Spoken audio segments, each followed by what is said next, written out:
Alright, what's going on YouTube? Best of 7 show match between Mr. Yo and Hera over here with quite a lot of unique maps we just browsed through. The first game is an Arabia Huns War. After that we'll actually check out the draftable players that they did before the series. And prize pool is 500 euros for this, sponsored and hosted by OG and Empires, one of the French streamers and casters. So, first game, good old-fashioned AOC Arabia with Huns Wars. Really retro feeling over here. And if Capture Age wants to cooperate, we will actually have an overlay here as well. And here we go. So Mr. Yo is playing blue on the left side as Huns, and surprisingly in a Hun war, you're gonna have Huns as well for Hera. This is, as I heard, the original AOC Arabia. And you can already see why we're not using this on tournaments anymore. Like, Yo's map is utterly disgusting. This would be an instant arena tournament. Each player starts with one restart, and they can quote until the 6-minute mark, which is different from standard tournament settings. In tournaments, you can actually look at any rulebook, and it's going to say until the 4-minute mark. Hera's map is acceptable, I would say. Goldstone is fine, his berries aren't looking nice, but woodlines are relatively safe. I don't like that he has a huge hill on his face as well, but Yo's map is like pure disaster. He basically doesn't have a reasonable wood line, and he's got an insane hill in front of his face. So Hera can just camp here, and Yo will never be able to take any good fights. This is a very unlucky map for Mr. And you can see why more advanced map scripts, like KOT the Arabia, Hidden Cup Arabia, or just the Arabia that is being used nowadays in ranked map pools, are being used in tournaments, and not the old AOC Arabia. Old AOC Arabia wasn't really optimized for multiplayer play. It's much more hilly, so you can see that there's a huge amount of elevation over here and massive height differences, which can sometimes cause bits like this happening. The last time I saw these were in Double Cup, because was it Double Cup or was it AOE Olympics? I don't remember. One of those smaller tournaments had a double Arabia generation that suffered from the same problems. Massive hills, which can be extremely unfortunate for players. So, Borler coming in here for Mr. Yo. And indeed, for this Borler, you might have to make an argument indeed that there is a need for Loom here. Or you need to block this board with your scout a little bit, because that board would be attacking downhills against your villagers. And that will be pretty unlucky for Mr. Yo. Mr. Yo is also got a pretty unlucky deer spawn over here. And it looks like, is he going to try pushing deer? Apparently he's going to. But that's going to be a little bit more complicated, to be honest, for him. Like, that's a quite long distance for him to push. The thing is that he actually has nice scouting. Remember that he can call restart until the 6-minute mark. And yeah, oh, that's so bad. I mean, that is one of the unluckiest sheep scoutings that you can see in a prize money event.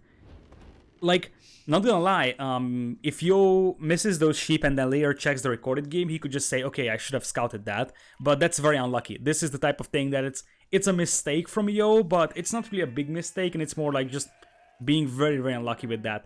Anyways, this is a dangerous border, as I said. That border is going to be attacking downhills, and because of that, that villager is taking a lot more damage, but it seems like it's going to be good enough for Mr. Yo without Loom. Free on wood for Yo. Hera is picking Fury on wood as well. No surprise about that, it's going to be a scouts opening from both players. Probably scouts into archers is the likely scenario, I would say. And then maybe we are even going to see Kev archers over here. So, Hera coming in here, and maybe Hera is going to see Mr. Yo's sheep. Indeed, he will. We'll see if he actually goes back and takes them. But that could be 2 extra sheep for Hera over there. And soon Hera's going to find out that Yo's map is awful. And if your opponent has a map like this, you're probably trying to go archers, because you will just try to camp this hill as much as possible. Like, you can keep your archers here and pressure the opponent's gold mine, which is already a jackpot, I would say. And it looks like Hera isn't really giving anything about those extra sheep over there. So he's just gonna be like, okay, whatever, you can have it. Anyways, Hera going up at 20 pop. Mr. Yo, is that going to be 20 pop as well? Nope, that's 21. So, Mr. Yo getting that second wood line. It's going to be a little bit tricky to drop the lumber camp, and indeed, Mr. Yo calls no restart. Remember that if you call your restart here, you will not have any more restarts for the rest of the maps, but honestly, I think the most inconsistent spawn for any map in this tournament is probably, or this show match, is probably this Arabia generation. The rest of the maps that we checked before this series started seemed like they are fairly decent in terms of spawn, and they are unlikely to be very, very unbalanced. So I feel like he could have actually said, okay, I want to restart this, but it's game number 1, and he feels like, okay, I can actually go for this one over here. Going to be some very, very small base over here for him. Still missing out on the sheep. That's so unlucky for him. Anyways, he's going to compensate by pushing in some deer, but he's going to be beaten to feudal age by one villager over here. Hera dropping a barracks, and he's going to play scouts over here as well. Both players are focusing heavily on pushing in the deer. I guess Yo is forced to push in more because he's missing 2 sheep. And Yo doesn't have a scouting info on Hera's base, which is a massive difference. If you look at Hera's scouting, he knows everything about Yo's base. He sees the wood lines, he sees the berries, he sees the golds, he sees both of the stones, and he sees the secondary gold here as well. The only thing that he's missing is the other secondary gold, which is this one for Yo, quite far away. But here's Hera coming in here with a stable. I think there is a hole in between this barracks and the wood line, so something that Hera will need to pay attention for. And with that in mind, here comes the scouts, something that Yo is going to be able to see. So he knows exactly what's coming up, and let's see if he's opening with a spearman. He isn't opening with a spear. So this is going to be some very, very tight and small base for Yo. This part is always tricky to wall as well, by the way. This is just a so unlucky pawn spawn as well. Yo is going to be quite open on the left side, and remember that he's going to be falling behind in terms of scout numbers because Hera is getting the first scout out already. Yo needs a defensive spearman, so he's going to get over here on the wood line and on the berries. You probably want it on the wood line because the bear vultures can run to the TC here. So, Hera, he doesn't have to do a lot of walling, and his map is actually pretty good. Like, the only problem with Hera's map is that he has a hill in front of his face, which is never nice. But he's got backstone and back gold, another back gold here as well. Multiple relatively safe wood lines that cannot be denied by archers. So this wood line is super safe. Archers can't hit the vultures over here. Same thing for this one. Whereas if you compare it to Mr. Yo's map, archers from the other side here could actually hit these lumberjacks. So that's also kind of a negative thing for Mr. Yo over there. And Hera seems like he's playing defensive. I guess he just feels that, okay, my base is well defendable, his base is wide open, so I just want to make sure I'm fully walled, and then when I'm fully walled, I'm going to move out, and that's a good idea from Hera. He knows exactly that his opponent's base is so exposed that he will be able to do damage a little later as well, but he wants to make sure he doesn't die to the scout's opening of Mr. Yo here. Mr. Yo is also one villager behind over here for whatever reason. Did Hera not go loom? No, Hera obviously went for loom. But in that case, why is Hera one villager ahead? There is no villagers killed here, so I assume it was just idle time for Mr. Yo, but that's already one villager advantage for Hera over here. Right, so walls are coming up here for Yo as well. I guess he's gonna wall on this hill, but that's going to be a painful thing to do. Full villager count is identical for both players. And for now, it doesn't seem like Hera's gonna be able to inflict any significant damage on Yo's base, unless he commits and tries to run past here. Like, I feel like Yo needs a little bit more walling, because otherwise those scouts could try sneaking past here. Yeah, that's actually 14 seconds of TC idle time for Mr. Yo, and indeed many players would actually be very happy if they only had 14 seconds of TC idle time, but at the highest level of competition, that means that you're half a villager behind. Every 25 seconds you idle your TC, you lose a villager, basically. So, this is why you see that by the time Yo gets up to 30 villagers, Hera is going to be at 31, like right now. So, that's half villager lead, just from the fact that Hera never had a single second of TC idle time, by the way. Just think about how hard it is to do that. Hera's got some insane macro here at the beginning of this game, and it seems like there are also a lot more wolves on this map than there is on Standard Arabia, and Yo is gonna have to run away with that spearman. I guess he might just try getting those wolves close to the base of Hera over there and delete that spearman. Meanwhile, Hera coming in with the scouts, and as expected, it's going to be a transition into archers. Scouts might sneak past the TCO here. Let's see Yo's reactions. Hera isn't going to commit. And this spearman, I think he's trying to drag it over here or just scout with it, that also works. Now, the question is Yo aware of the archer ranges? He is not, but he's soon going to find it out. Yes, he sees one range, and he's going to see the only range of Hera. Didn't Hera start making second range? He actually has it queued up here.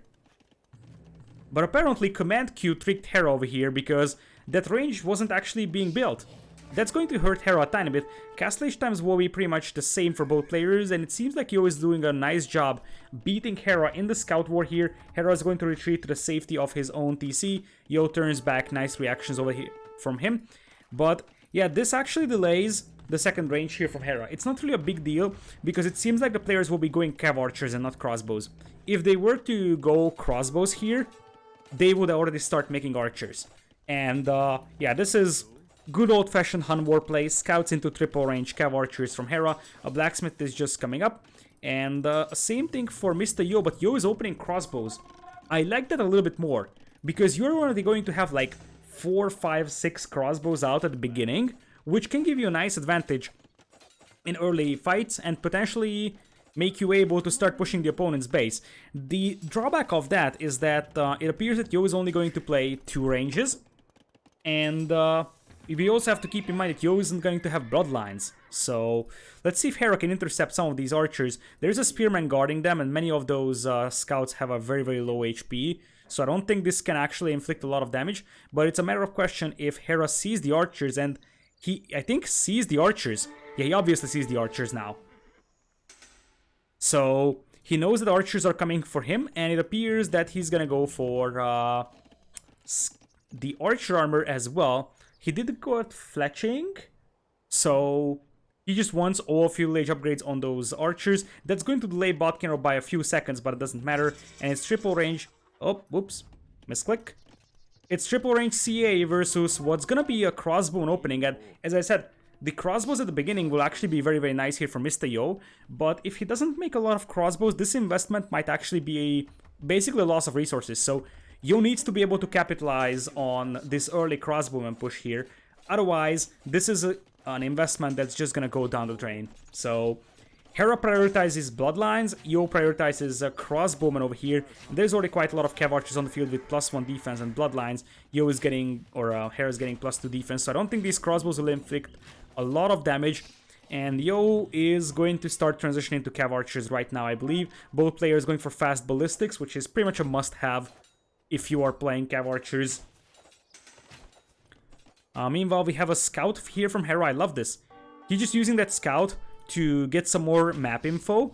Something that I would love to see from Yo as well once this push stalls out. Hera's gonna have to abandon that wood line for a brief moment, but he's just waiting for the Cav Archers to show up.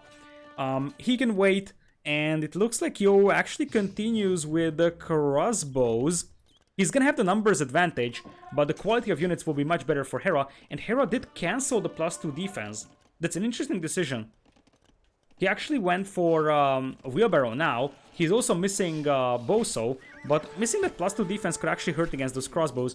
Let's see Hera's Cav Archer micro. There is ballistics on both players' side, so that is going to be even from that aspect. And one thing that crossbows are, or Cav Archers are much better at than crossbows are, is tanking arrow fire. There's just a lot more HP on those, and it's like 8 Cav Archers versus what it was 8 crossbows essentially. So even numbers, the Cav Archers just eat the crossbows, and Hera's micro was also very, very good. Hey, look at that. Saving that 1 HP Cav Archer is going to be very helpful. I'm not sure what his plan is with him, but I mean, it's still able to deal some more damage, and that's 1 less unit loss, so that's always nice to have. And Yo, as I said, the problem for Yo here is that his base is at the bottom of this pit. So if he loses this hill, he loses the game. Who wins 1v1 crossbow versus Cav Archer? By far Cav Archers. Cav Archers have 70 HP, pretty much the same attack. In fact, they have more attack. They also have more mobility, so you can micro it much better. One-on-one, Cav Archers eat crossbows. But there's a fast tumbling for Mr. Yo, and that could change a lot of things alongside +2 defense, because that fast tumbling is not something that Hera has. And Hera is supposed to have tumbling as well soon, because the Cav Archers really need tumbling to be efficient. So there's a second TC up for Mr. Yo and the third range on the way as well for him. Hera, by the way, is playing on 3 town centers already. Yo is just finishing the second one. So Voyager count should be much better for Hera. In the long run, +2 defense will be in for both players, and it seems like Yo just keeps pressing on with crossbows. Here come the Cav Archers. Yo is gonna have to defend. Let's see what he can do to reroll this one. He could actually have the hill advantage here, but he needs to prevent those Cav Archers from running inside, and that's the problem. That you just can't stop those Cav Archers from running in. Yo is gonna have to abandon that gold mine for a moment, and there is going to be a TC coming up from him to protect that gold, and that's a very nice TC spot, by the way, from him. But if you look at the military numbers, it's even numbers, but it's Cav Archer versus crossbow. That's a much better position to be in if you are Hera. So you have the mobility advantage, you have the better units as well. So it looks like Yo is gonna have to be very aggressive here and try to take fights where he's able to outnumber those Cav Archers, like push Hera's base now. It would be 18 versus 13, which might be winnable with crossbows. The other problem that you're facing when you have crossbows against Cav Archers is that the Cav Archer player can add the mangonel, and things will be pretty rough for crossbows that way. I feel like Yo will have to switch into Cav Archers at some point, but he refuses to do so. The problem is that the longer this game goes, the more chance we have that we are going into Imperial. And if we go to Imperial, Huns don't have Arblast, which is also going to hurt them quite a bit. And I wonder if Hera is going to be tempted to run past this TC here, because he could try. Yo's reaction is pretty sharp here, and yeah, Hera didn't see that TC, so he's just going to bail out of this attempt. Did not lose a single Cav Archer, but many Cav Archers here have a relatively low HP, and bumps into a big blob of crossbows. If Yo takes the hill, he could actually win this fight, I believe, and we have a big blob of crossbows coming in here for Yo. Those are fully upgraded. Hera doesn't have a vision on these guys, and that could be some Voyagers killed. Hera reacts instantly, though. That was a very nice reaction from Hera. But these guys will be firing downhill, so they will bash through the walls very fast. Hera's gonna have to bring in his Scorpions and Cav Archers to defend this one, but he should be able to. It's 19 crossbows against 18 Cav Archers. Once again, should be in the favor of Hera, and we're gonna have elite skirms from Mr. Yo. So he thinks he cannot catch up in terms of Cav Archer numbers, which might be a reasonable assumption. So he's just gonna go for elite skirms, but Hera already has a stable up, he has a siege workshop up, so it's not like Hera cannot deal with elite skirms here. Tricky micro over here, Mangonel goes down, nice fight for Mr. Yo. Hill is in the favor of Hera, but Thumbring is there for Mr. Yo. I don't think Yo is taking a good fight here, and as expected, now that he realizes that his army is going to vanish here, he's just gonna go for the Voyager picks. But that will just be enough to even the Voyager count out. Nice kills from Mr. Yo there, really, on the Voyagers, but those military numbers are very disturbing. Yo has another batch of crossbows coming in from the other side, and he could pick off a few Voyagers over here, but that feels like a cleanup. And at the end of the day, Hera's gonna have a horde of Cav Archers that will be insanely hard to stop. That's the main problem for Yo. It's like, Yo has a few elite skirms, and that's it. And it's not like Yo's eco is much better or anything like that. Ecos are even, army numbers are better by far for Hera, and army quality is a lot better as well. Hera's also taking a good fight over here, once again, hill advantage on his side. Trying to fire down hills is Mr. Yo, but this isn't good enough for Mr. Yo right now. And as I said, Cav Archer and the Mangonel is going to be able to eat the elite skirms over here. And even if, if Yo goes for full elite skirm, Hera can immediately mix in a few knights.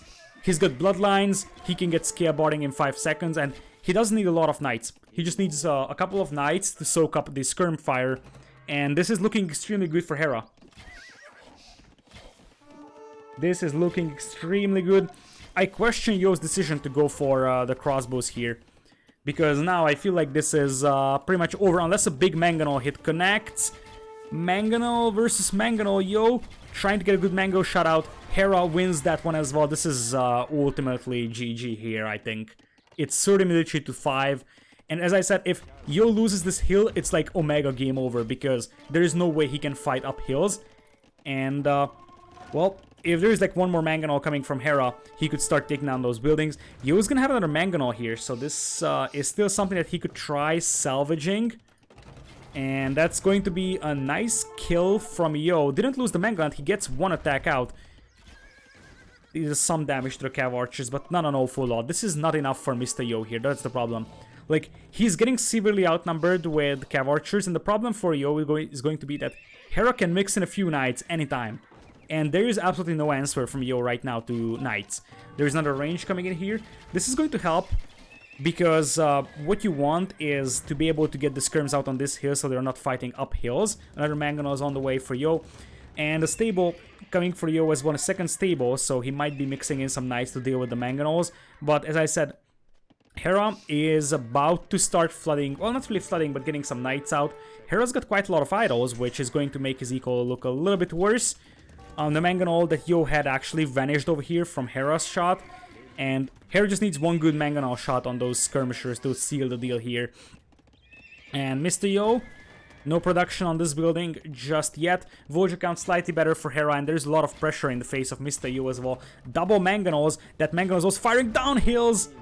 Oh man, this is looking so over. Yo is indeed thinking about Imperial here, but if I was him, I would probably think about surviving, you know. Because right now, Yo isn't really surviving. Misses the Mangonel shot over here, and that's going to be a 1-4-0 on the side of Hera. If that Siege Workshop goes down, it's not like Yo has anything that he can do to deal with those Mangonels. And it's gonna be a castle in the front here from Hera, I believe. Yes, he has enough stone to do that. In the face of Mr. Yo. Yo is trying to go up into Imperial here, but he isn't going to survive until Imp. And Hera seals the deal on Arabia.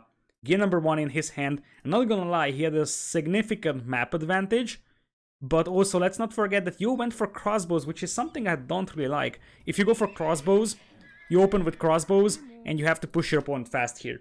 He invested into a crossbow upgrade, but that kind of backfires because he didn't go for bloodlines and Cav Archers, and he just fell behind in numbers. The mobility was always on Hera's side, so he could always disengage if he didn't like a fight. And he never really lost huge numbers of his CA. In fact, I think Hera lost very few units in this game. He lost 34, but 10 of them were actually villagers. So, military-wise, Hera barely lost anything. If you look at Hera's military numbers, it barely drops.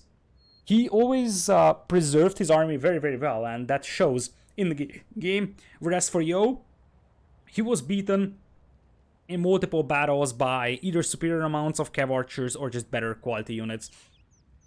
And with that, Hera wins game number 1.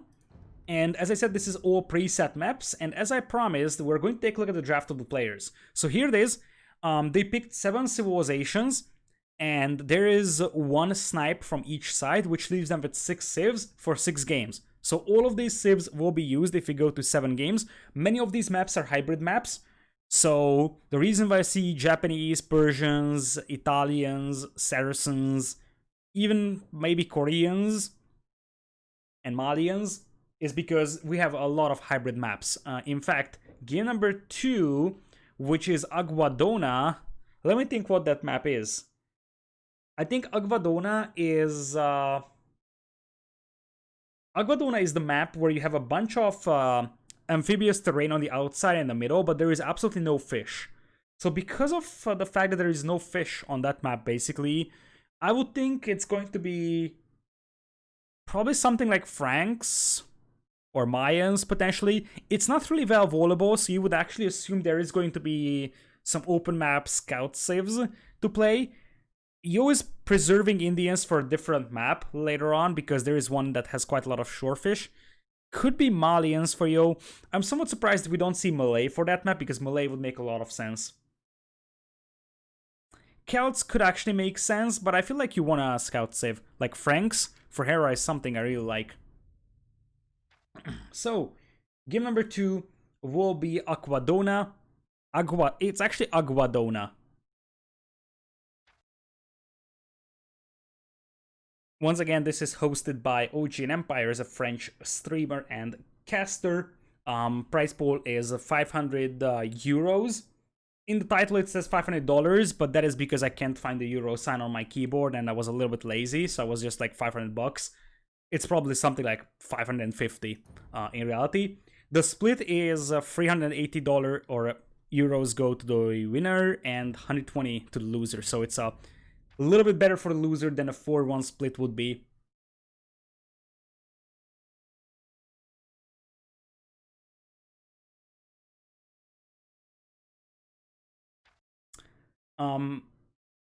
Yeah, I could copy paste it, but I wasn't that motivated to do that. That's correct. I could copy paste it, but I was like, okay. And also the other reason why I'm putting up dollars basically is because for me it's easy to understand the value of euros because I'm European, but I'm not 100% sure if let's say average Americans know how the value of euro relates to dollars, and most of the prize pools in tournaments are given in dollars. So I was like, it's simpler for everybody if it's say $500. It's a little bit more than that. That's true. My keyboard doesn't have that because it depends on what type of keyboard you have. Hungarian alphabet, and I'm using a Hungarian keyboard. Hungarian alphabet has like 10 more letters, and that occupies the extra keys that other language keyboards have for these special signs. So it's $613. Okay. I guess I could actually fix it in a title. Yeah, let's do that. I'm just gonna write 600 because I guess that 13 depends on the daily rate as well. Extra letters or is it accents? Hungarian letters have accents, but they actually count as separate letters. So you have separate letter keys. Anyways, game number 2. Over here, we are gonna have Mr. Yo on the right side in a blue as Indians on a map that has 0 shorefish. This is puzzling because there was definitely a map in the map pack that had a bunch of shorefish and they are going to play.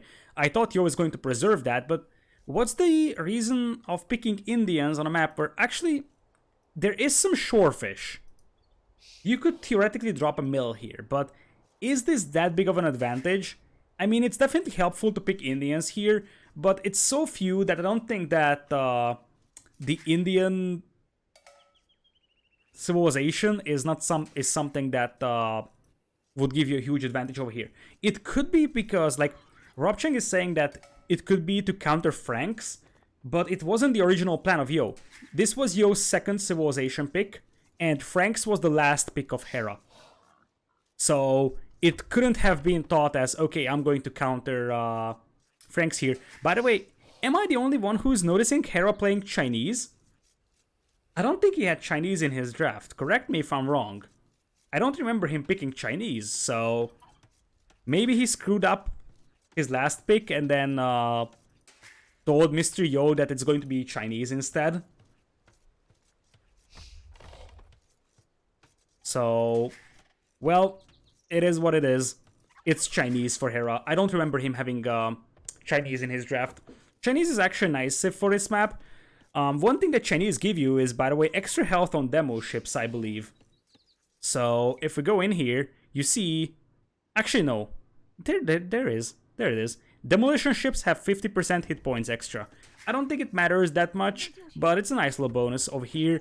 Other than that, Chinese is just a strong civ. Overall, Indians for Mr. Yo, he's pushing India first, and I would really love to see him just taking this shorefish, because you would assume that he's picking Indians to actually take shorefish. There is no berries on this map, so you're pretty much required to take that shorefish or push in deer from the middle to yourself.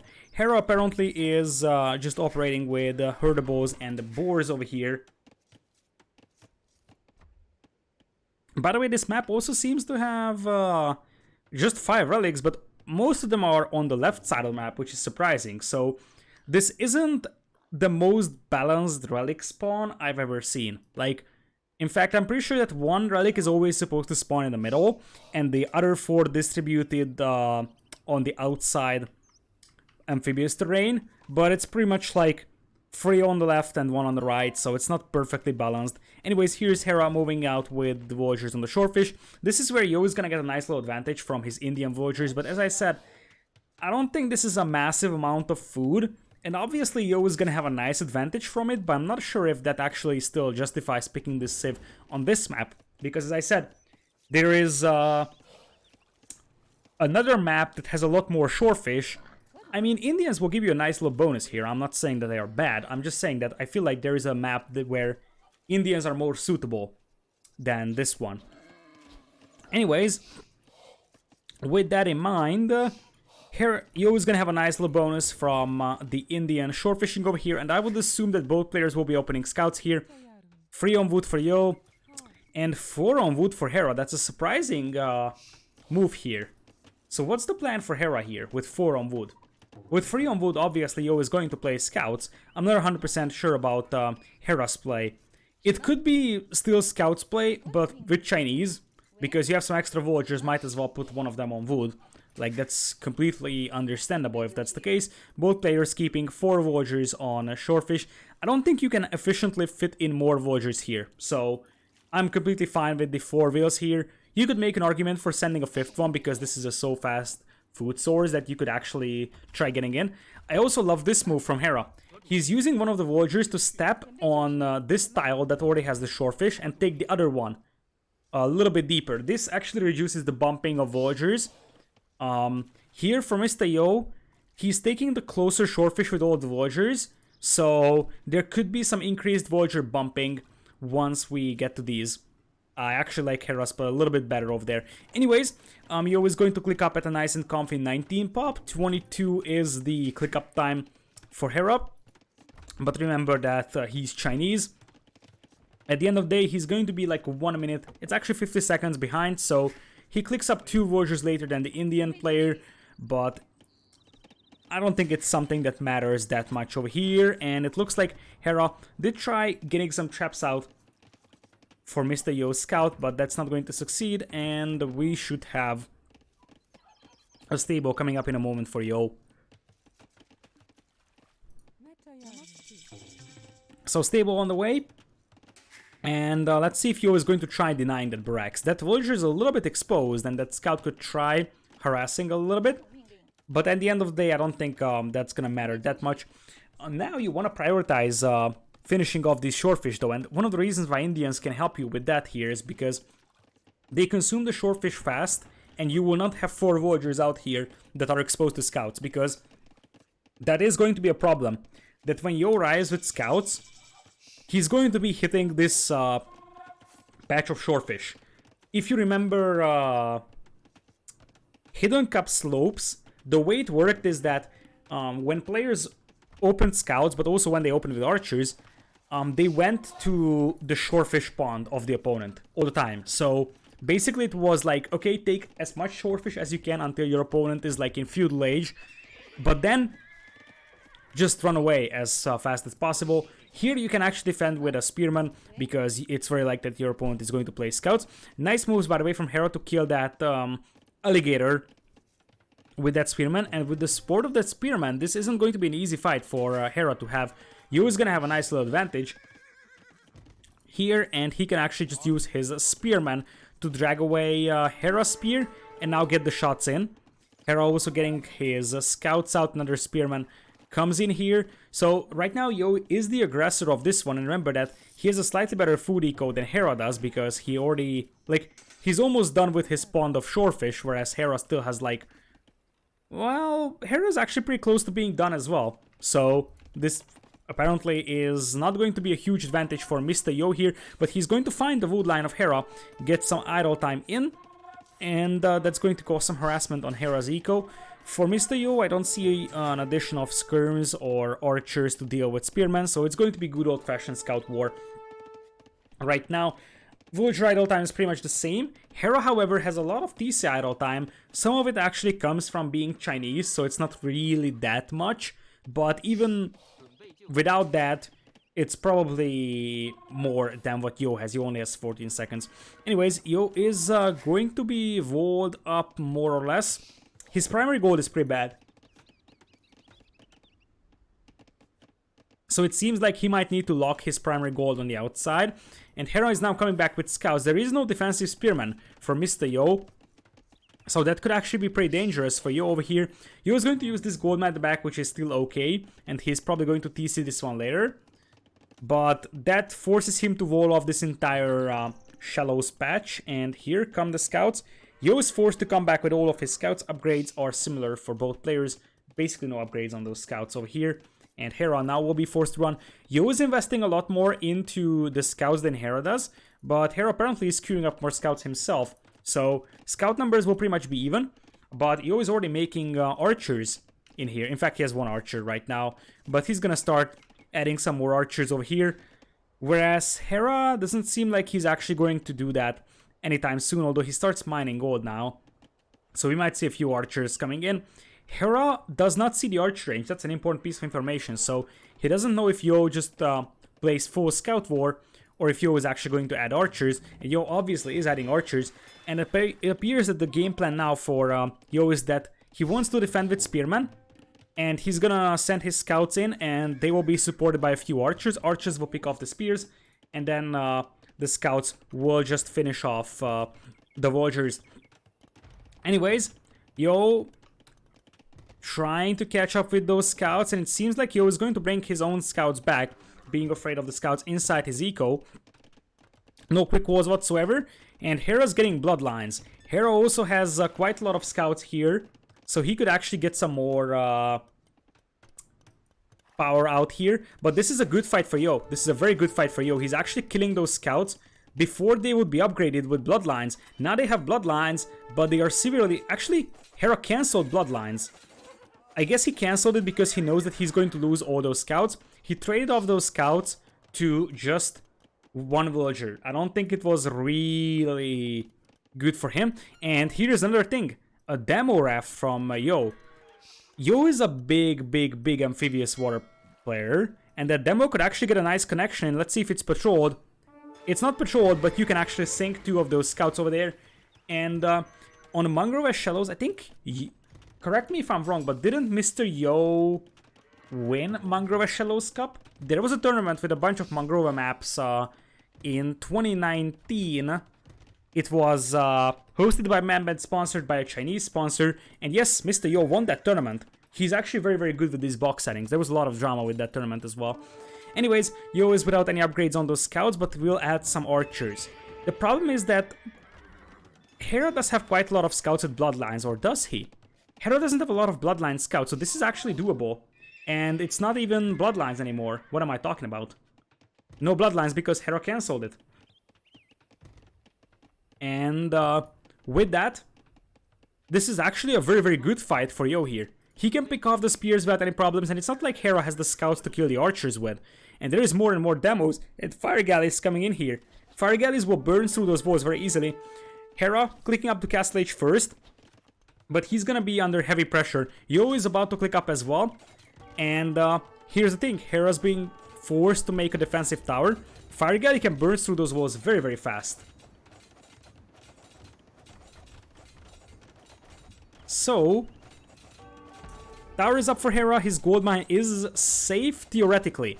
But if there is an opening on his wall and the demo sneaks in, villagers could always die. And this is something I love from Mr. Yo here, using that amphibious terrain to get some damage on the gold miners, and it seems like that stable is going down disturbingly fast here. So, look at that. This stable might completely go down here, because, like, Hera's probably going to add knights at the beginning of Castle Age, but let's be honest, that stable is probably gonna be gone by then, and the reason why he's milking this third stable is because he knows that he's going to lose this. He can't repair it because there is the archers denying it. So, at the end of the day, that's -1 stable. Yo is actually still 1.5 minutes away from getting up to Castle Age here, but this is smart from Yo. He's going to burn his way through this one, and all he needs is like one good demo hit over here. If you've ever played War Nomad, you know what I'm talking about. Just one good demo, and boom, all those villagers go down. So, camels, interestingly in for Hera. I mean, I understand the camels from the aspect that they help clean up the scouts. But there's archers on the field as well, so I still would have probably prioritized knights, because knights are still decent against scouts, and they actually do a much better job cleaning up the archers.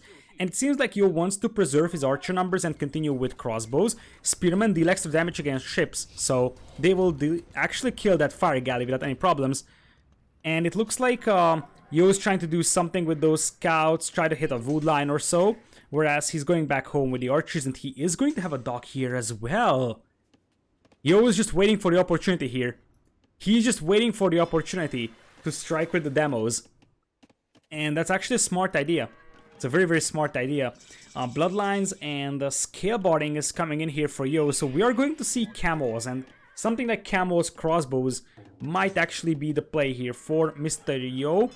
Hera's going to spot that dock, and now he knows he can't really cross that pond anymore. Otherwise, he's just gonna lose all his units over there on that pond, and there's going to be War Galley as well. So when War Galley hits, those demo ships will be insane. And I think here is Mr. Yo bringing in the demo ships. Let's see what Hera's gonna say about this one. Yeah, he's running for his life, and honestly, Yo is getting lamed here pretty hard by his own archers. If those archers don't block this, then those demos I think would have actually been able to connect. Now, you probably want to preserve those demos, because right now there is no good connection for Mr. Yo. Just killing one knight isn't going to be satisfactory. You want to group them up and finish them off. I like that. Oh, that's so bad for Yo. Hera actually baited that with a weak scout. That was 300 IQ from Hera. That was beautifully executed. He just baited that demo with scout. Now, the thing is that Hera is going for Monastery. Makes me believe that he might try converting some of those demo ships and using them against Mr. Yo. Hera is going to be playing 3 TCs and is already mining stone. So, we will probably get a castle up very soon. Other side, Mr. Yo is just dropping TC number 2 on his own gold mine. So, he's going to fall behind Nico quite massively. And, once again, there is no crossbow upgrade from Yo, which is an interesting decision. In fact, there is not even fletching on these archers. But yeah, this is the problem here that Yo is facing. A single scout can actually bait that demo. Hera! Hera! Oh, Yo should have deleted that demo. That could have been a huge demo. Instead, it actually became a mediocre one. I mean, it still did quite a lot of damage to these knights, but it would have been a much, much, much better demo. Anyways, Hera has a pretty considerable eco lead, also has heavy plow and the Bo7, whereas Yo only has the H2 upgrades on his lumber camp and the mill. So Hera seems to be in a very, very good position in terms of eco. Where did Mr. Yo's archers go? They are lying dead over here. They got caught off guard by knights. And I love this, Hera healing up his knights, so Yo wasn't really able to do a lot of damage here. But those camos deal extra damage against buildings, and these villagers are somewhat unlikely to survive here. Indeed, camos are already in, and that could be quite a lot of dead villas for Hera, which would pretty much, well, it won't even the villager count out, but it gives a nice little chance for Yo to come back in terms of villas. Sir TC is up just now. So what is Hera's plan? Hera is going for his own camels, get some knights out as well. Those knights will try to cross the river, and it seems like we have one lonely cav archer here from Yo. I wonder why. He doesn't have a single upgrade on those, and now there is fletching. So I think Yo believes that Hera is going to switch into pikeman, and that's why he's adding cav archers, because if this was a misclick, he wouldn't be doing fletching. The fact that... What was that? That cav archer was derping out for a moment. So the fact that he's adding cav archer, as a war galley as well, maybe it's gonna be for war galleys. He just wants to control the middle. And let's not forget, war galleys could actually make life hard for Hera. If you look at this pond, war galleys will deny a lot of space from there. And if you look at the outside, war galleys will also deny a lot of space over there as well. And in a moment, I'm going to take a look at these fights. There is still some spearmen over there. But just look at Hera's wood lines. Hera's a wood line here, Hera's a wood line here. No wood lines on the right side. He's gonna have to go to this one or this one. All of these could be denied by war galleys on the outside, so maybe there's a chance that Yo is just going to play like pure war galleys, but right now it seems like Yo is just playing throw away the army simulator, because he just threw away all his camos, and it's now 17 to 6 in terms of military numbers. Yo still behind by 2 wills, and he doesn't have the Castle AG upgrades either, floating a huge amount of wood here. Like, he's actually floating a lot of wood. Trying to get some fire ships out, interestingly, to kill that TC, but last time I checked, that's not really working that efficiently. So, Let's see. Yo, kind of stopping to produce Cav Archers over here. Did he demo the wood line? I don't know if he did. Maybe he...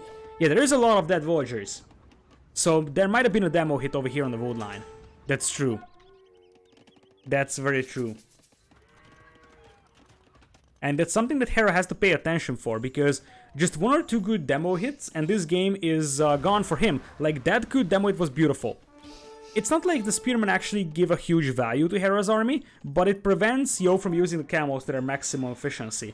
So, that's a nice little thing, and it looks like Yo is about to try and burn himself through this wall once again. Villager count evening out slow and steady. And Heavy Blow is in for Mr. Yo. I wonder why he doesn't have Bo7 though. I think he just forgot about it. Because at this point you're supposed to have Bo7. Hera is going to add TC number 4 over here and mining stone heavily. Same thing for Mr. Yo. That fireship is just chilling. Hera is trying to convert it right now. Camos will have +1/+1 for Yo. And another beautiful demo hit from Mr. Yo. He's baiting those camos out there. But Hera at the end of the day is just going to heal them up, so as long as those camos aren't killed, Hera isn't going to mind these demo hits. He's just gonna be like, okay, I'm gonna heal those. So, it looks like we're gonna have a conversion here as well. Hera converting that fireship, so he's gonna be able to send it back, causing further annoyance to Mr. Yo. And now we're going to see more and more Cav Archers out there on the field. Not a huge amount, but definitely considerable, and it looks like Yo wants to invest more into them because he's getting botkin as well. I guess he just wants to bait those Cav Archers with the, or bait those camos with the Cav Archers, hit the wood line, and wait for the demo hits, exactly. He's just waiting for Hera. This is the choke point you actually wait at, by the way, because that's where the camos will come at. This is so tricky. Like, Hera is supposed to be easily winning this. Hera is actually going imp, and Yo is not even close. But, you know, just 1 or 2 good demo hits and Hera's army goes down to the bottom of the pond. And that's always something to consider. Indeed, Hera is imping. And we're gonna have some war galleys out on the field as well. I think Hera is trying to convert the demos here. And if he's successful converting a demo, that could be a disaster for Yo, because 1 good demo sinks this army. So, yeah, I feel like Yo is adding a light cav now to try and deal with the monks. What is the plan here? Light cav war galley? I'm not convinced. I'm really not convinced right now. Yo is getting a castle up in the middle of the pond. The problem is that Hera is close to dropping his own castle, let's say here on this hill. And if he gets a castle up here, he can trap it down, because Yo is nowhere close to clicking up into Imperial. And that is looking pretty bad, to be honest.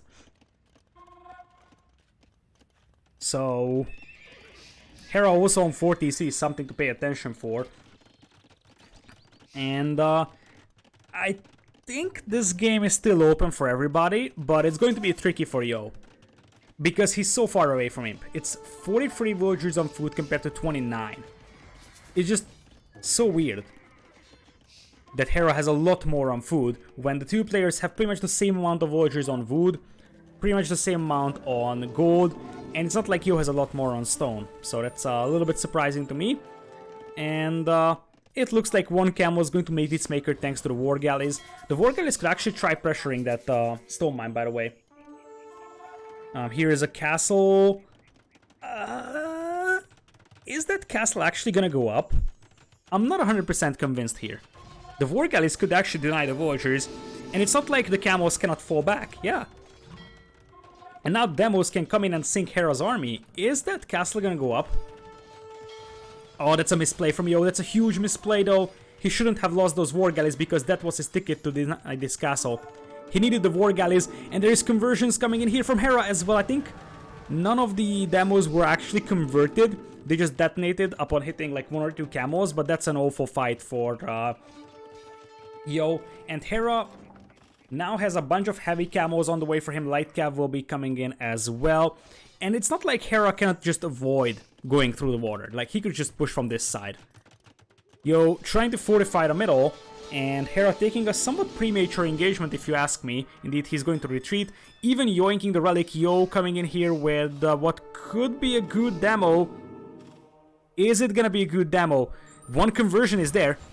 That's going to make life even harder for Mr. Yo here, because that demo is going to be painful to deal with. It looks like Yo is trying to flank to the left side, but it isn't really going to matter. Like, now it is going to be heavy camo from Hera in a matter of seconds with +2 attack. He's just waiting for heavy camo here before taking the fight. Yo is still missing Bo7, by the way. I think he just forgot about it, which is a pretty important thing. So it's quite bad that he forgot about it. Yo takes over in villager count and he's about to click into Imperial, but it looks like Hera is going to be like, okay, now it's my turn to make ships. He's probably just going to start making war galleys here. And with traps and war galleys take down these castles. Demo trades against Demo. Heavy camos coming in here. Hera's gonna have to control that army. Very, very smart though. Like, that was a beautiful move once again from Hera. Did you see that?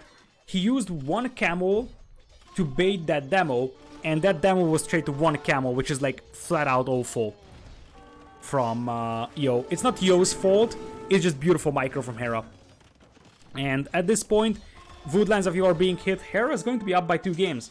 How many demos take out a trap? I don't know. It's pretty rare to see demos taking out traps, so I don't really know. And suicide runs with demos against traps isn't something that is necessarily worth it.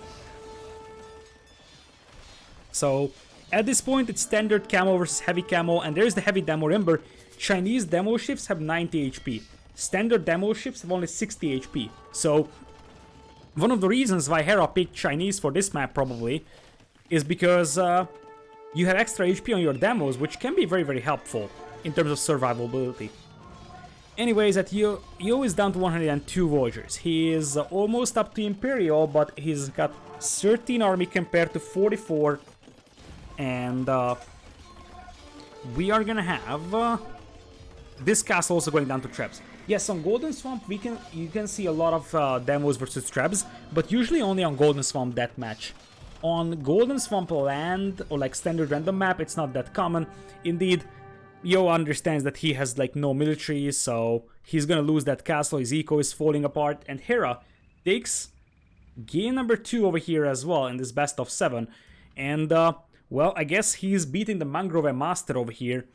I feel like Yo overemphasized the Mangrove control. Like, the thing is that he put so much effort into trying to get demos in, and it's not like Hera can't avoid it, right?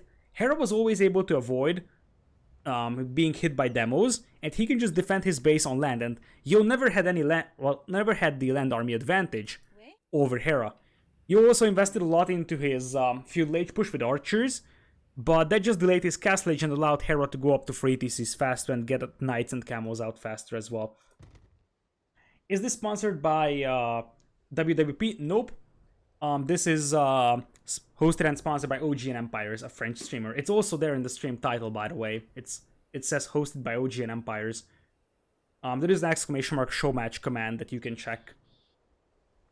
So it is not sponsored by WWP.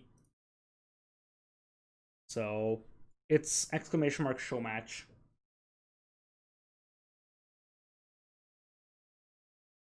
Not like that. Like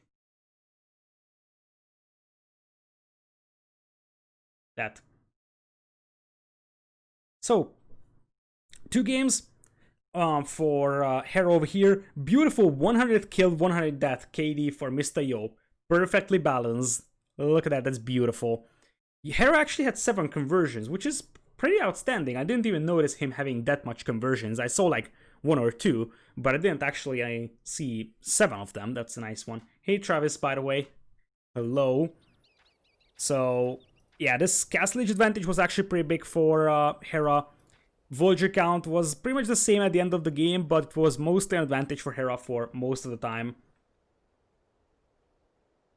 Anyways, that's 2 games for Hera, and we can take a look at the draft. Indeed, there was Chinese for Hera, and Yo is going to lose Indians. So the next map is Fish and Fish. That's the map that looks a little bit like High Tide from Hidden Cup. It's basically, right side is stacked with fish, and it's on shallows. Left side is a straight wood line, and the middle has a pond with a bunch of shorefish, if I'm not mistaken. I might be confusing that with peatlands. I'm not 100% sure. But Fish and Fish, I think it's that map. And that is the map where I thought Indians would have been a little bit better than here. I guess if that's the case, Persian seems like the right idea for Yo for Fish and Fish. Canberra seems like a map where Koreans could be pretty fun, or Japanese could be pretty fun. Persians could work out on Canberra as well. I think Italians might be the idea for Hera on Canberra. And maybe Saracens over here. Hera doesn't have a lot more hybrid civilizations left. Like, he's got Saracens, he's got Italians. The rest of these are not hybrid map civs. So I guess Yo now has the civ advantage for the remaining games.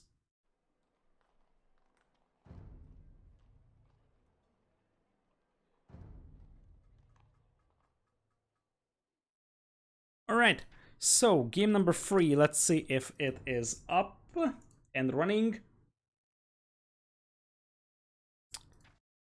No game yet, but we will be jumping into the next game in a matter of moments. So it's gonna be a fun one. We'll probably hit YouTube as well because it's nice to have these show matches. Who is OG Empires? OG Empires is a French caster. He's streaming in French, like many tournaments. I don't think he ever casted in English. He's exclusively French. He hosts and casts French national tournaments, for example, but also is casting all big tournaments in French as well. In fact, this tournament or this show match is actually exclusive casting for him in French, but it's open casting in English. So he's the only caster that's casting this in French, which is understandable. But he made it open casting for English casters. And really, I appreciate that because this is a fun show match and I'm happy that I'm actually able to cast it. Do you speak any other languages? I speak a bit of German. I actually learned German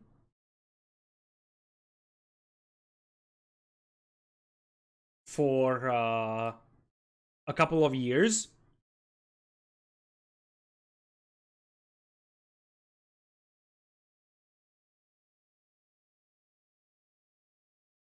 But I forgot most of it. You speak Hungarian? Obviously, I speak Hungarian because I'm Hungarian myself. So I assume that that's clear that I'm speaking my own native language. But it's a matter of speaking German. I'm like completely potato with German right now. Like that would be a disaster. I am actually lurking on Lily's German days on certain days, and I don't understand what he's saying. So I think I have the grammar from German, by the way, but I forgot like all the words. So if I would have to learn German, it would probably take like half a year to get back to a reasonable level because the grammar is there. It's just the matter of I forgot all the words, so I would need to learn quite a lot.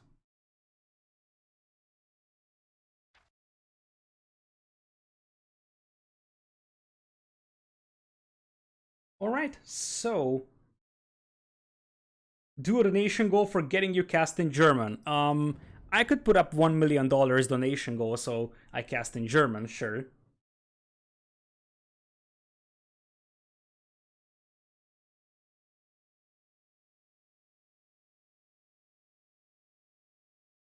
No, like, seriously, guys, my German is pretty much non-existent.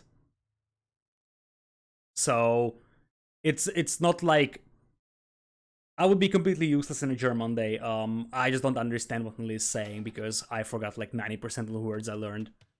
Alright, anyways, we are gonna have a Fish and Fish, and I was right about the map.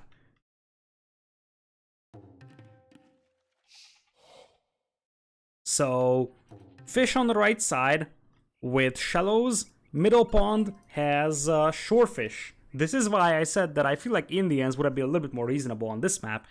And Hera's gonna go Mayans here, which is an interesting decision. I guess he just goes for a generally good civilization. How much to cast only by drawing pictures on a etch to a sketch? A lot. A lot. But I often draw in paint on stream, so you can see that. Is it normal that French is my mother tongue, that I watch Hungarian casting in English instead of French stream? It's totally normal. It's totally normal. Like, in many cases, you see Germans watching English streams as well, even though German cast would be available. I have seen Russian viewers watching streams in Russian, or streams in English instead of Russian cast.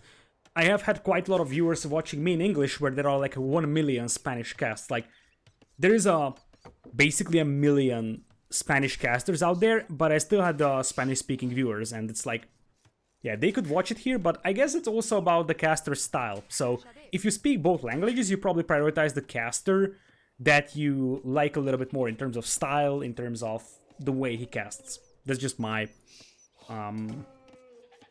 understanding on the matter. Anyways, you will probably have a standard hybrid map start over here for Yo. He's sending 4 on wood, then probably he goes for a dock. He didn't go for loom, so this is a little bit risky for him, but he's probably gonna dock here with Japanese and go for fish.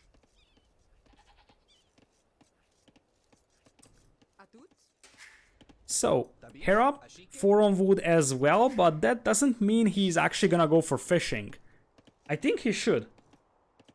Like, theoretically, without fish, you're just gonna get clapped here.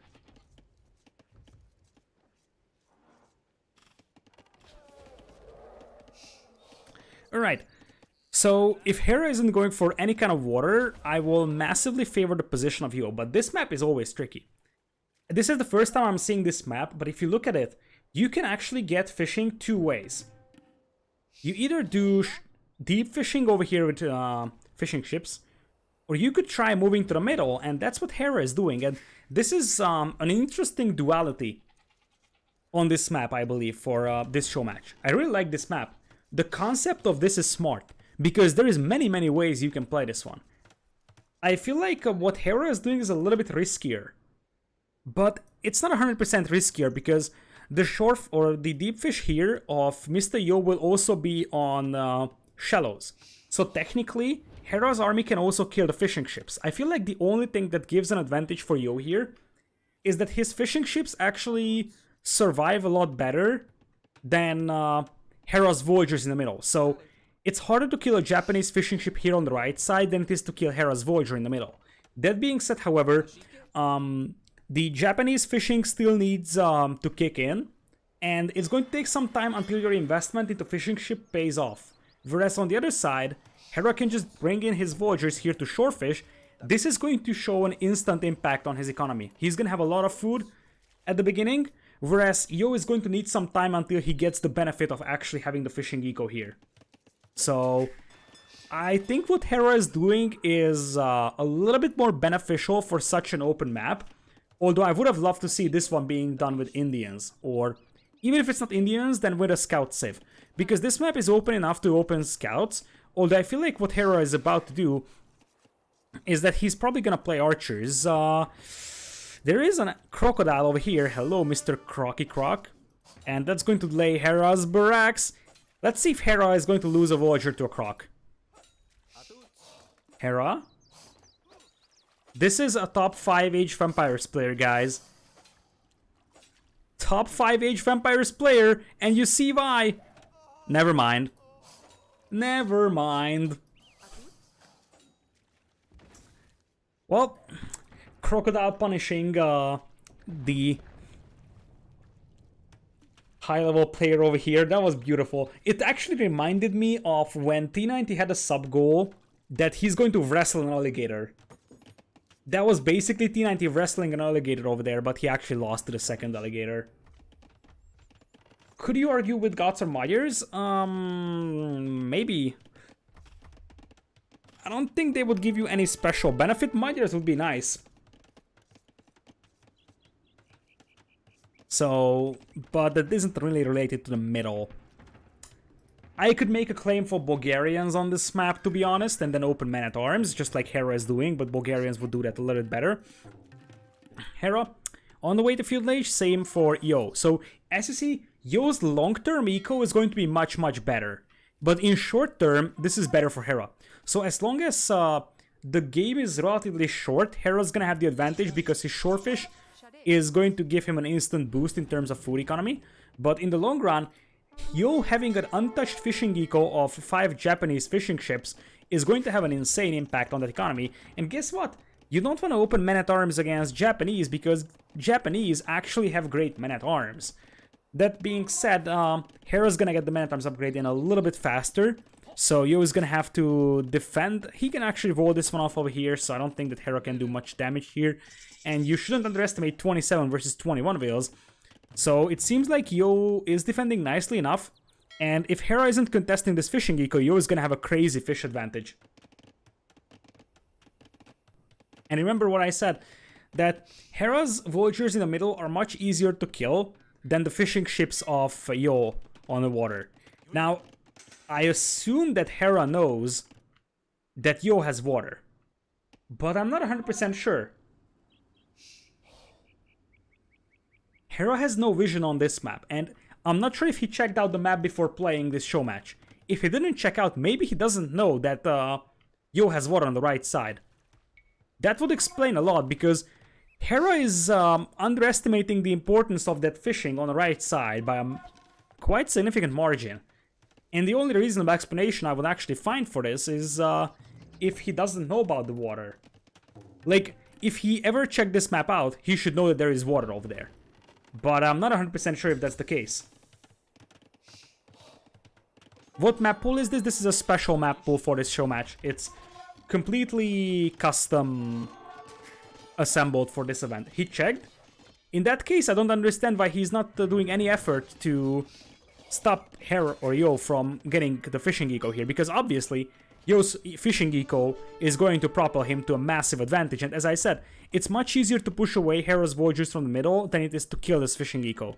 So if Hera knows about the water, then it's somewhat disturbing that he is not pushing it with any units basically. He's going to fall behind Nico quite massively, like you already see, that's 6 villagers advantage. And Japanese fishing ships even work faster than ordinary ones. So, yeah, Yo lost the berries here, which is not nice. In fact, he lost his meal before getting horse color, which is going to hurt, but it doesn't compensate for the fact that Yo has like an insane amount of fishing ships over here. He said he would try a land-based approach. I'm not against that, to be honest. This is a very tricky map, and honestly, I would love to see tournaments implementing this map, because there's so many ways you can play this map. And what Hera is doing here is something I actually like. This is a completely legit strategy, that you are trying to prioritize the shorefish and prioritize the short-term eco. But you have to be very aggressive and you have to finish the game off fast here, otherwise you will fall behind in eco because of this. So, yeah, this map is insanely good, to be honest. I'm actually I fell in love with this map. In many, many cases, we had Coast to Mountain once. What are you referencing to, Nathan? Coast to Mountains is a similar map, but it doesn't have the pond in the middle and it's nomad start. But yeah, honestly, it's pretty much like an upgrade to Coast to Mountain. It's a very, very... What I love about this map is that there is many ways you can play it, so it's not the same thing all the time. There's so many ways you can approach this map, and you can see that none of these players probably played more than 5 games on this map in their life. I would probably bet that they played less than 3. But you can see that there is completely different approaches for these two pros, and both of those approaches are completely legit. So there is a lot of different ways you can play this map. The problem for Hera is that this untouched fishing eco is going to punish him in the long run. Like, that is going to hurt him so badly because it's just way better. But yeah, honestly, if I'm hosting a tournament in the future, I will consider a version of this map, to be honest. Because this map is actually very, very fun. So, Hera is gonna clean this archer regression up here nice and easy, but it's still a 6 villagers lead, and this is the problem that Hera is facing. His villagers will always be pushed off the middle by army, whereas he's unable to touch the fishing eco of his opponent. So, Yeah, this is definitely an interesting scenario here for Hera. He's pulling all the villagers. If he can get to the middle and get some shore fishing income, he might actually be able to compensate for the eco deficit, but I feel like Yo is doing enough damage here, and if you look at the resources, Yo is getting close to clicking up to Castle. When he clicks up to Imperial, or okay, when he clicks up to Castle Age, what is Hera up to? He's running into his death here.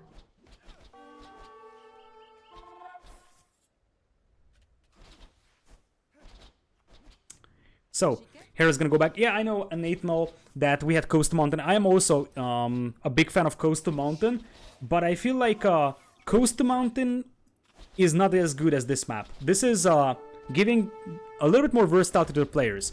And honestly, I don't mind Hera pulling the villagers and making towers here. He has to make something happen. He knows exactly that his opponent has water. So at this point, he fully understands, hey, if I don't kill my opponent fast, I lose the game.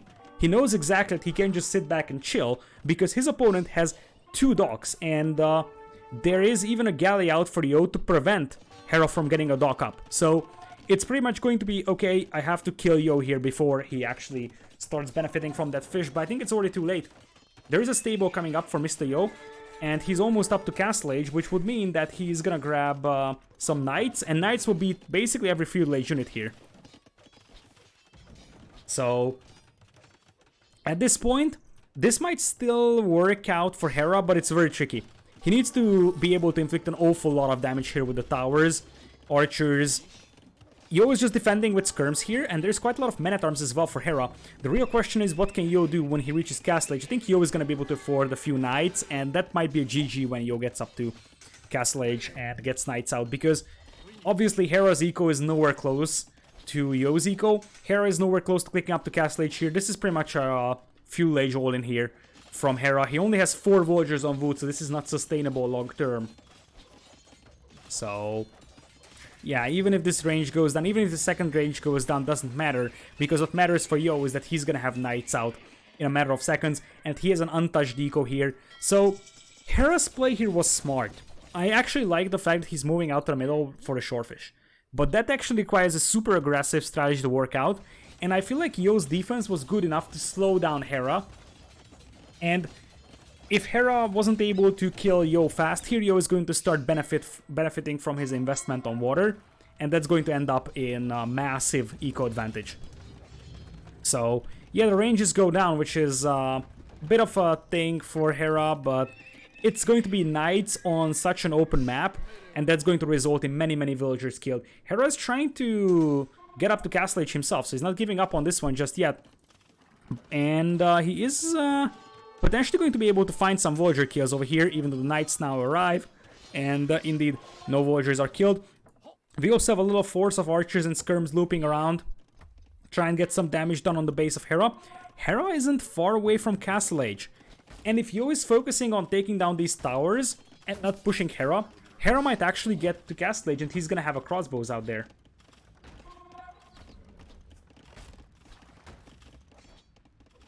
So, well, skirms here, probably the best thing they can do is trade off against the archers.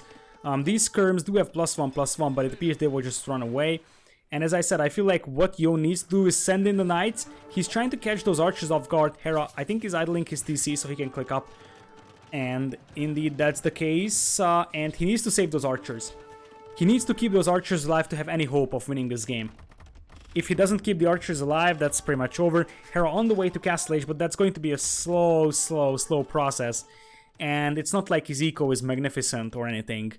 So there is a battering ram here as well, so Yo could use that to knock down buildings in the middle. And remember that Yo's got an insane fishing eco, so even if Hera gets up to Castle Age, Hera's villager count is going to be miles behind compared to Yo's villagers. This game is in the hands of Mr. Yo, and I feel like both players went for a reasonable strategy, but it turns out that Yo's strategy is a little bit more suitable for this map.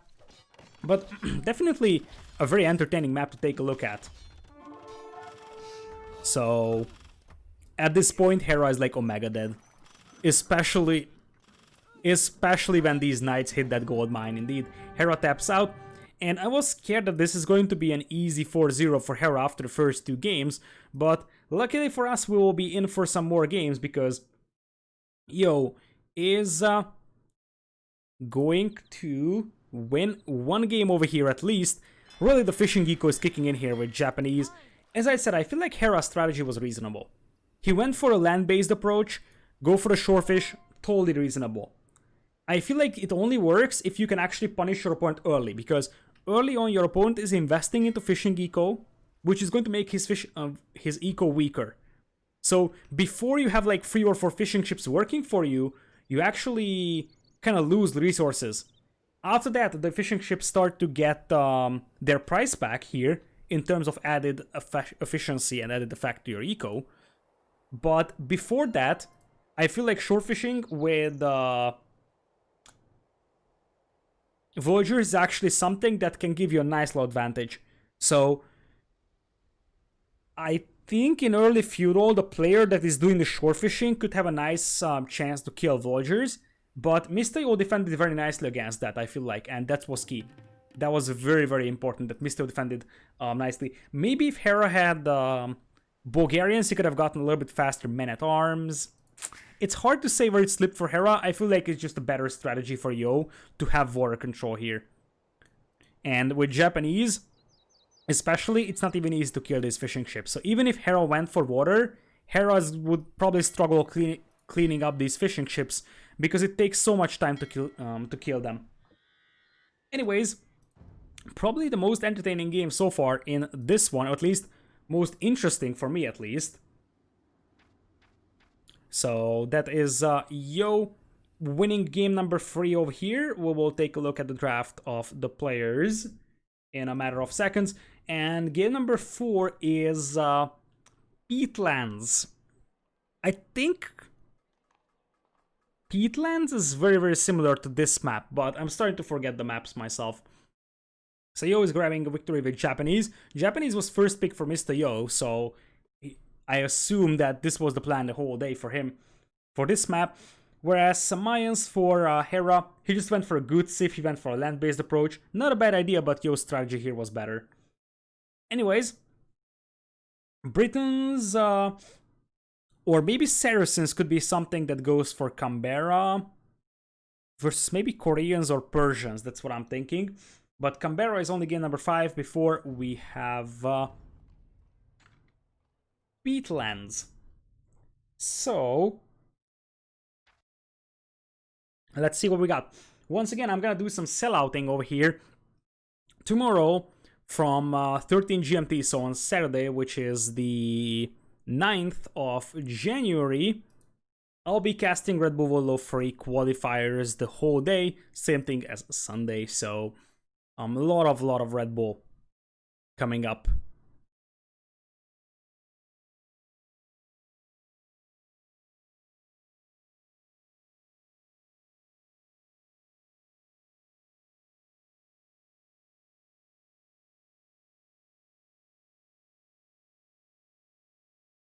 Alright, oh, we got Ashley with the raid. Thank you so much, Ash, for the raid. It wasn't F, I was just reading an email.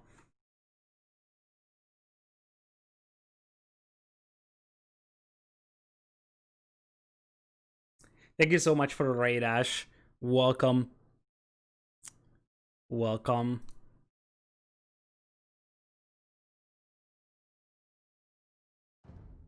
Alright, so we will continue casting this series. What happened to your game, Ashley? Did it just die? Age Vampires frequently does that, so I wouldn't be surprised. Oh, you tried Capture Age one time? Oh, feels bad. Wait, which Capture Age were you trying?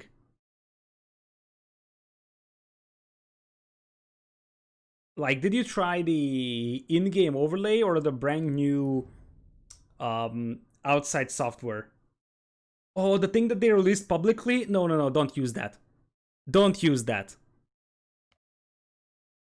Apparently there is a change of maps as well, because what you see on the screen is the official announcement. I just copy-pasted the map list from there, but we actually have a map called Dune du Pilat, which looks like a map from the Crusader era. It actually looks very, very Crusade-like map. So we're going for that. I will actually have to check that clip. I will take a look at that. But here is Dune de Pilote. I don't know what that means in French, but the host of this show match is French, so I guess there is a meaning behind this one. Left side is Yo as Persians in blue, right side is Hera in red. And as I said, this map is once again somewhat similar to Coast to Mountain.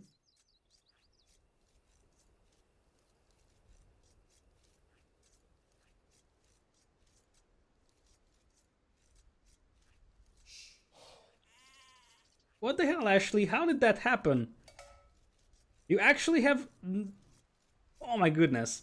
For those who are actually seeing that on chat, I recommend checking that clip out. Indeed, that's an interesting phenomenon.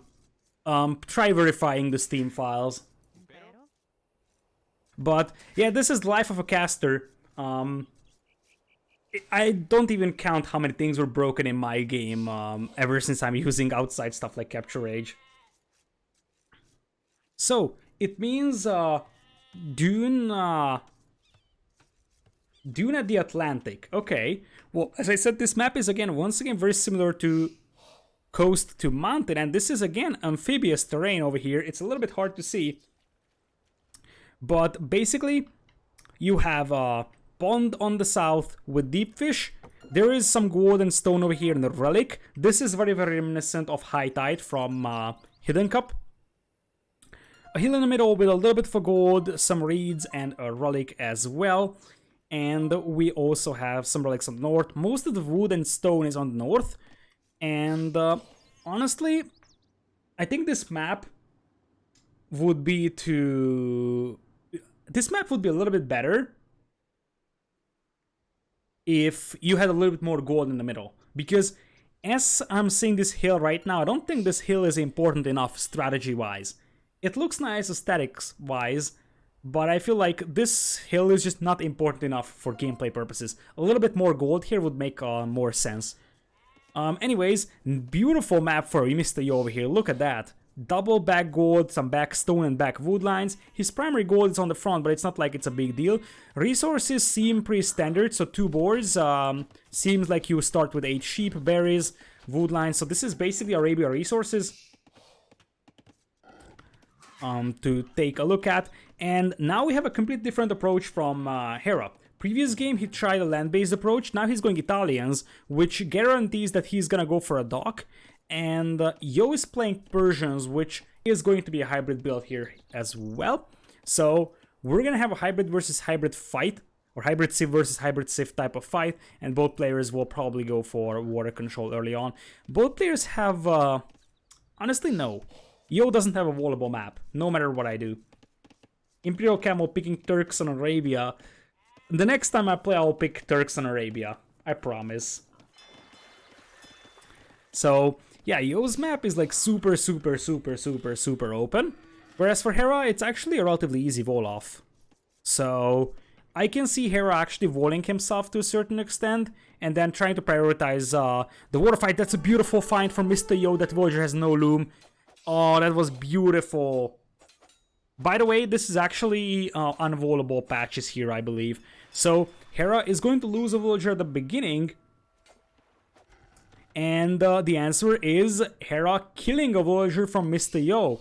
So I guess the end result is the same. And you see something that is very, very common in Hidden Cups as well. Mostly on a cup, but you could also see that on High Tide. Scouts beating up fishing ships. One of the reasons why Japanese was so strong on those maps is because Japanese don't really lose fishing ships in Dark Age to scouts. Other civs actually do.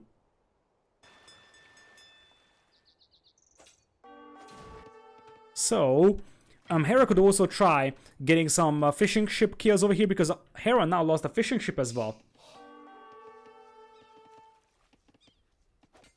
Other side, Hera's going to do the exact same thing. That's the tricky part here. So, you don't really have anywhere to go with your fishing ship. The best thing you can do is what Yo is doing. Make loom, pull a villager, and fight it. That's the best thing you can do here. Because a Vulture with Loom will beat a Dark Age Scout, so you can just defend your ships with a Dark Age Scout. That's basically the plan, and it appears both players will do that. At the end of the day, Yo is supposed to have one Vulture lead, because he killed a fishing ship and a Vulture, and he only lost a Vulture, but it's even Vulture count. This water doesn't seem walkable. Yes, I know.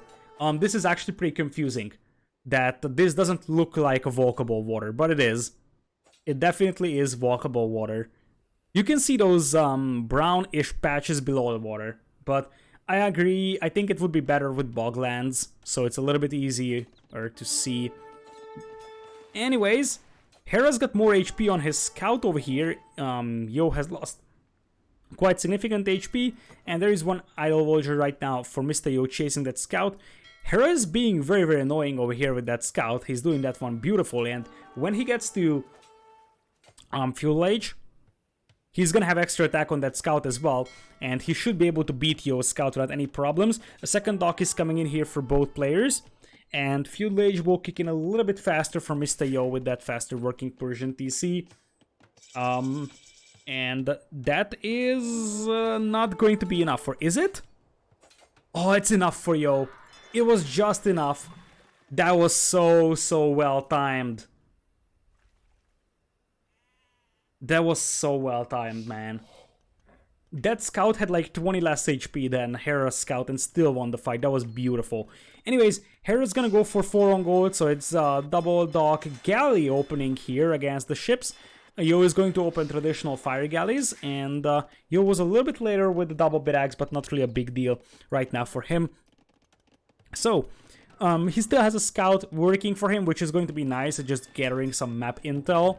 He could just scout basically the entire map here with that scout, because Hera has nothing else that can kill that scout. So obviously if he isn't paying attention, he's going to lose it to one Vulture hit. I like that Hera is sending out some Vultures here to hunt, because it's unlikely Yo is going to have any army over there, so that's an easy extra food for you. But it seems like Hera actually missed out on 2 of the sheep, and Yo is going to gladly take those.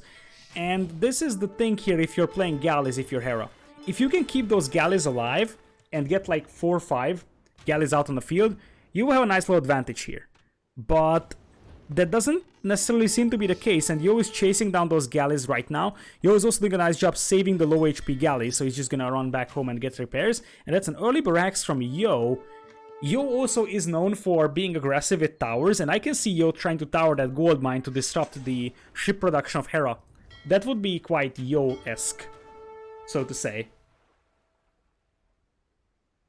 So Hera's getting his galley numbers up now, and that is getting more and more dangerous. No fletching, I believe, on those boys, indeed. And there is going to be a forward archer range from Yo. So he's going to try and punish Hera on land, and that's actually smart. Right now, this is an even water fight, but this allows Yo to push the land as well.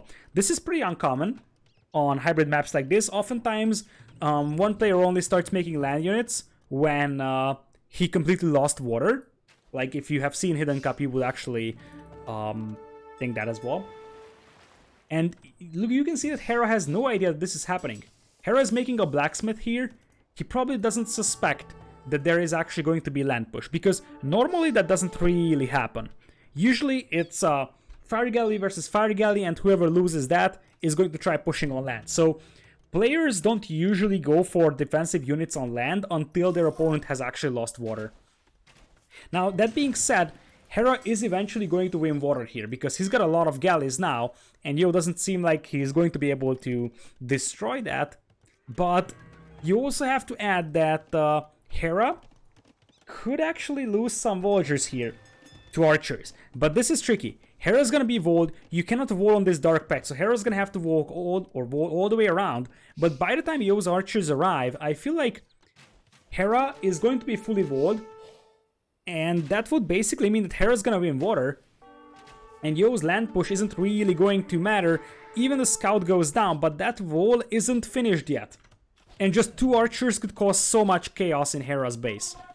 Hera trying to wall this one as much as possible, tries to gate it in. The gate is still relatively weak. It was nerfed, but this is going to buy some time for Yo. And I don't like that Yo actually lost his scout against the Vulture, because that scout would be very, very helpful right now as just bashing this gate down with melee damage. Here come the galleys from Hera, and it appears that Yo is going to lose his fishing eco, but pretty much same is the case for Hera. Hera's gonna have one fishing ship, so even though Hera wins water, Hera has no fish, so at the end of the day, the players' ecos will be the same. So Hera just invested more into his own ships, but isn't really getting any direct benefit from water right now. He will be able to get more fishing ships out, especially with Italians, but that's going to take some time. And here's Yo, indeed, dropping a tower. Remember that is the... Actually, there is another gold mine there for Hera that I think he knows about. Yeah, Hera knows about that gold. Does Yo know about that? Let's see. Yo doesn't know about that gold mine. That being said, Hera tries to wall this one off. Galley tries to prevent the archers from moving in. Hera house, another house. These archers are dead over here.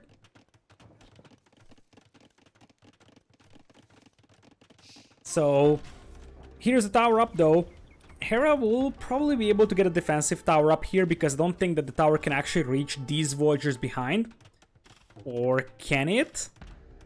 Hera's gonna try to rush up that tower. That's one Voyager dead. And that could be another dead Voyager. So yeah, the tower goes up, but it costs quite a lot of Voyager lives for Hera. And what's even more important is that Hera doesn't have gold income right now. So it's all his gold Voyagers inside that tower. Whereas Yo has archers inside this tower as well, which means that he has less idols. These are basically 5 idols for Hera and only 2 for Mr. Yo. So that is also a nice thing for Mr. Yo over here. So yes, he lost water, but as I said, Hera's gonna need some time until he actually starts benefiting from the fish. He's getting to that point with like 7 fishing ships by now, but he doesn't have any gold income. Luckily, he still has quite a lot of gold in the bank, and he's going to send some Voyagers to the back gold. So Hera is in a very, very good spot right now, I believe, because he's controlling the water, but we shouldn't underestimate the importance of Yo going into Castle Age here. And he could continue to press on with Mangonels and Knights. It appears that there is indeed going to be Knights coming in from Yo, and that could complicate things for Hera. Hera's gonna go for double ranges over here, and he's not far away from clicking up either. Balanced out his eco and is about to click up, especially with Italian cheaper age up. But Yo is gonna have a nice little advantage. He's getting through the walls here. Hera still has a safe wood line, but that's only one wood line and it's not super efficient. And well, Yo is gonna have to be very aggressive in early Castle Age. He needs to kill Voyagers, otherwise he's going to lose the game the same way Hera lost the previous one. That his opponent is just gonna have a much better eco, because that's basically what's gonna be the case. That being said, Yo is still trying to snipe down those fishing ships with some fire galleys. Not really successful in his effort over here. And I wonder if Yo is actually going to get crossbow, because crossbow would actually make sense to try and get through these walls. Probably going to be knights as well, and a siege workshop, and try to push that gold mine. Remember that Yo doesn't know about this gold at the back. He probably suspects there is another gold mine, but he doesn't have a confirmation on it. It also looks like Yo is getting some fire galleys out here. I wonder if he wants to take the water back with war galley, and indeed that is the case. War galley upgrade is in, alongside crossbowmen. So indeed that was the plan for Yo. He's gonna get some knights out, probably siege workshop as well.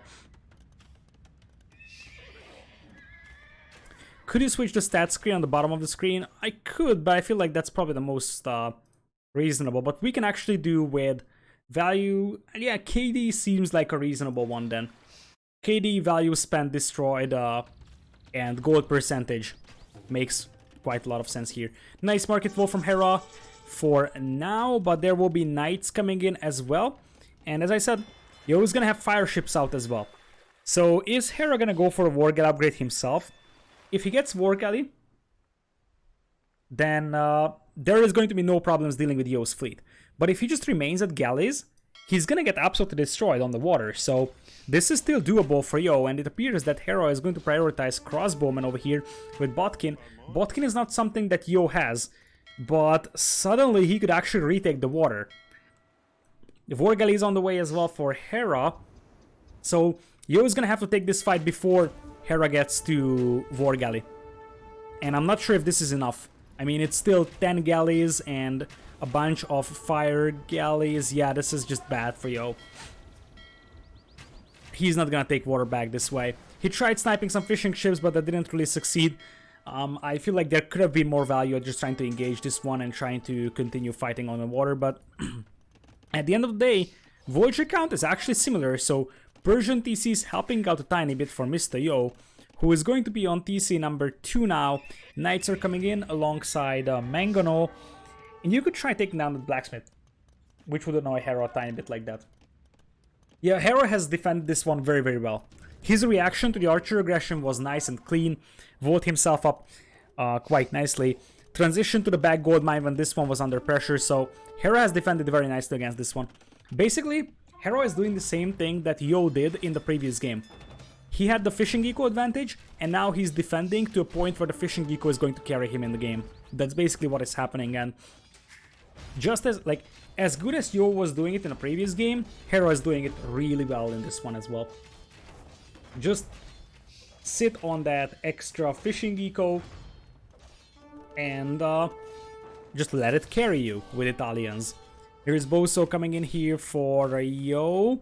He is gonna have Manganos out though, and remember those are Persian cavalry, so these guys deal extra damage against the archers, but they do not have +2 defense and don't even have bloodlines, so it's not like they have great upgrades. And let's see if Yo will try to destroy the docks, because that's something he could consider doing.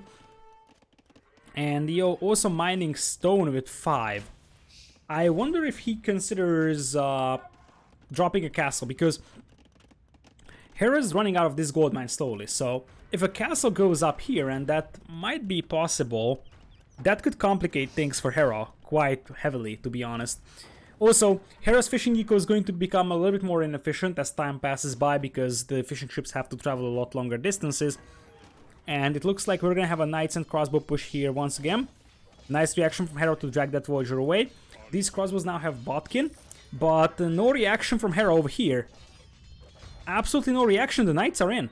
He could have actually walled this one off. Now, these Knights don't really have enough upgrades, so maybe this was intentional to let them in. And indeed, Yo is gonna have to run away, so maybe Hera didn't react intentionally. Knight now tries to trap that army. Can he redock the island for efficiency? Yes, he can, and I think he will, eventually.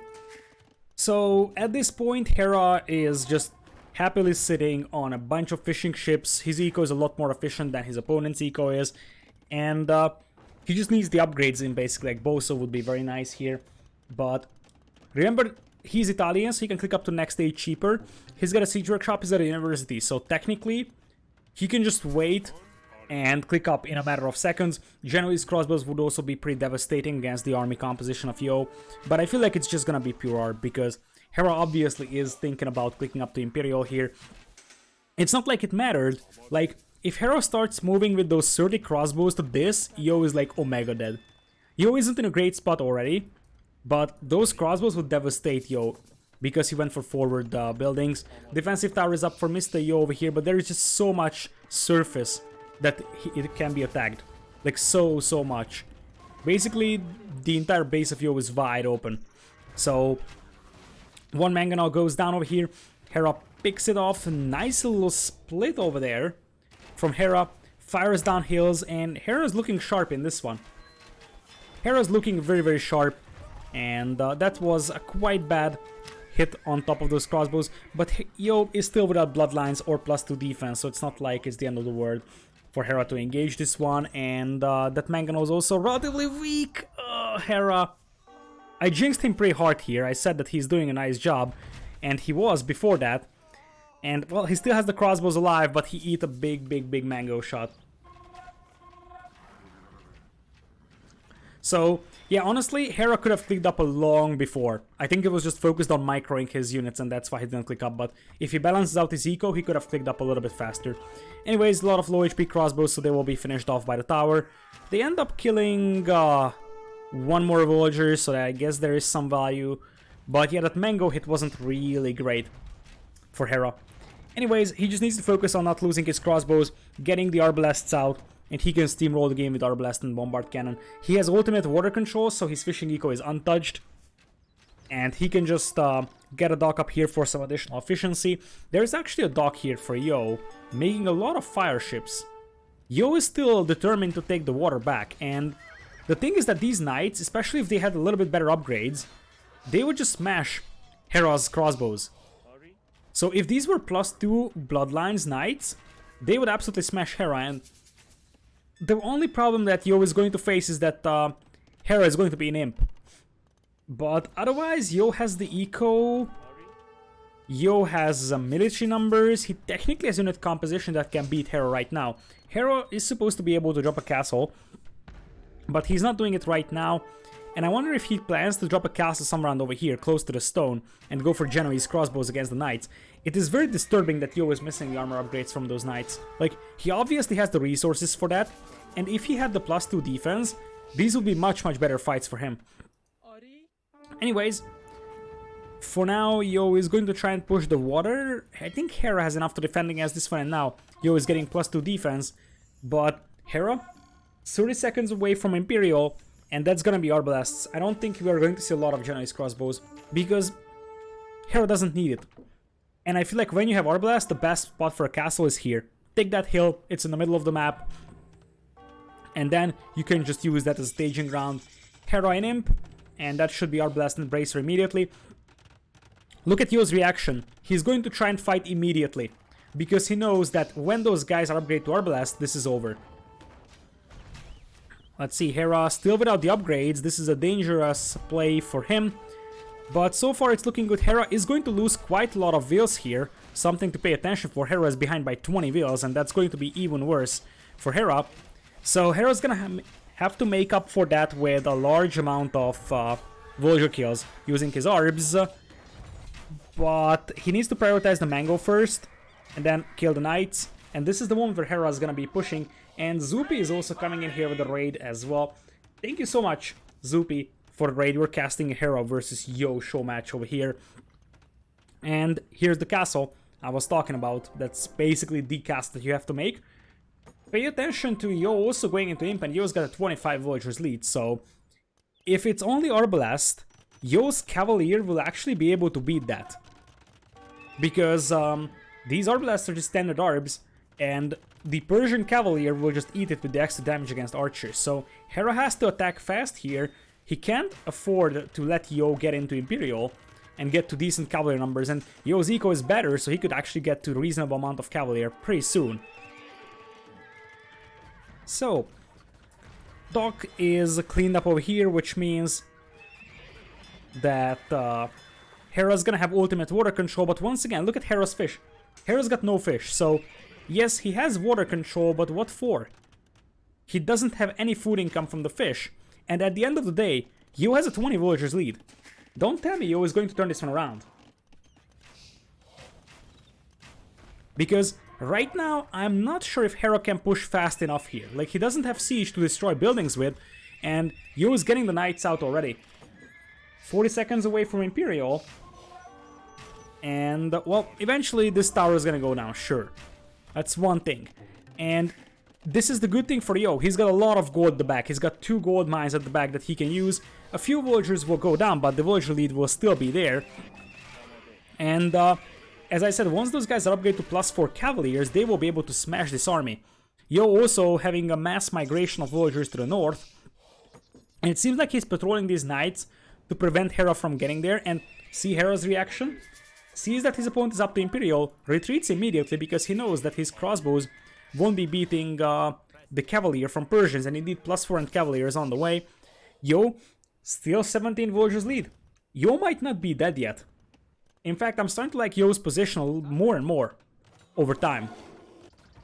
Because Hera's getting 0 benefit from water control. He's gonna have the relics, which is always nice. He's gonna be able to grab that relic. He will grab that relic as well. But it's soon Cavalier, and this is an ambitious move from Hera. I don't think this is enough Cavalier here for Yo, though. It's only 9 cavalry in total. 2 of them are over here, so only 7 Cavaliers inside these stables. But Hera doesn't know how many are inside, and that's something to pay attention for. Should Hera go Genoese crossbows? Totally. He needs to, because he isn't going to beat Persian cavalry with Arbs. This is going to be a little bit more concerning for Yo here, because he wants to keep that gold mine alive, and he's gonna have to engage this one when he has Cavalier, at latest. He still has a 17 villagers lead, eco upgrades are pretty similar for both players, and Hera is Yo is just waiting for the opportunity here. He's waiting until he has the critical mass of Cavalier, and he's waiting for one decisive fight, and that is somewhat understandable, but it's still just 14 army. So, iron casting is in as well, but remember that Hera could lose this entire army in 5 seconds. So it's 64 compared to 17 in terms of military numbers, but things could change really rapidly when these Cavalier get unleashed. Hera's going for skateboarding, so apparently it's going to be Hussar raiding, and as I said, Yo is coming in to intercept. Did he cancel iron casting? I saw him queuing it up.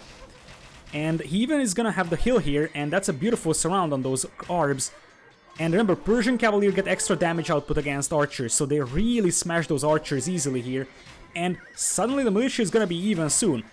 Yo was waiting for the good Cavalier numbers, and as I said, this is gonna be a devastating blow to Hera's army. Did he lose the blacksmith? Oh yeah, he did lose the blacksmith on the front. That explains things. Anyways, it's not like he needs that blacksmith. Look at this cleanup. This was like 14 Cavaliers, and they just cleaned up the Arbs. There is no Pavisa yet for Hera. He didn't go for it. And suddenly, the military count isn't looking that bad for Mr. Yo, and he's gonna get some Cavalier in as well. Getting some villager kills on Hera.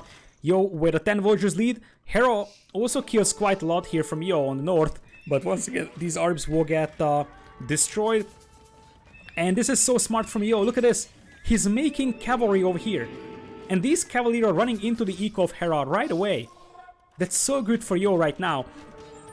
Hera's gonna have to make a defensive castle to protect himself against these raids. And there's already a big blob of Cavalier coming up here as well, hitting Hera. Hera's eco is slowly dropping. He's going to fall below 100 villagers once again. And it's not like Yo is stopping here. Hera's trying to get into his own cavalry as well to get some raiding done, but it's not like he's very close to being able to successfully raid, whereas the cavalry is already out for Yo. Yo could also mix in some light cav. There is also an island here with neutral gold and stone that no one controls right now, but I wonder if Yo is going to try and make an effort to grab that one at some point. Cavalier once again, getting some very nice hits on these gold miners, and as I said, Yo is making Hera run for his life. And we are gonna have some traps out here. Killing this castle is gonna be awfully hard, and there are the Genoese crossbows, something that is going to cause a headache to Mr. Yo, because the Gembos will eat the Cavalier. The Cavalier will just smash the Arbalasts, but the Genoese crossbows will totally destroy the Cavalier here. By the way, I love this trap attempt from Hera. I think he suspected Yo to be going in this direction, and he tried to trap that army with a house and the Arbs. These guys will eventually get cleaned up, and the militia numbers are still massively favoring Yo, who is going for Paladin, ladies and gentlemen. The thing is that Paladin won't be Genoese crossbows either, and the other problem is that you don't have numbers here if you're Mr. Yo. You have 14 military combined, and that's by far not enough. But there is another thing to that as well. There is only 2 castles for Hera. 2 castles to make Genoese crossbows at. By the way, Hera went for heated shot. Heated shot? What is that? Why would you go for heated shot here? I have no idea. Absolutely zero clue. That makes very little sense. So, the thing is that if this castle goes down, Hera's gonna have only 1 castle to produce Genoese crossbows at, and that's not really enough to sustain production, and it appears that Mr. Yo is just going to give up on that trap. He completely gave up on that trap. That's actually interesting, but it looks like he's going to flank all the way around with the Cavalier.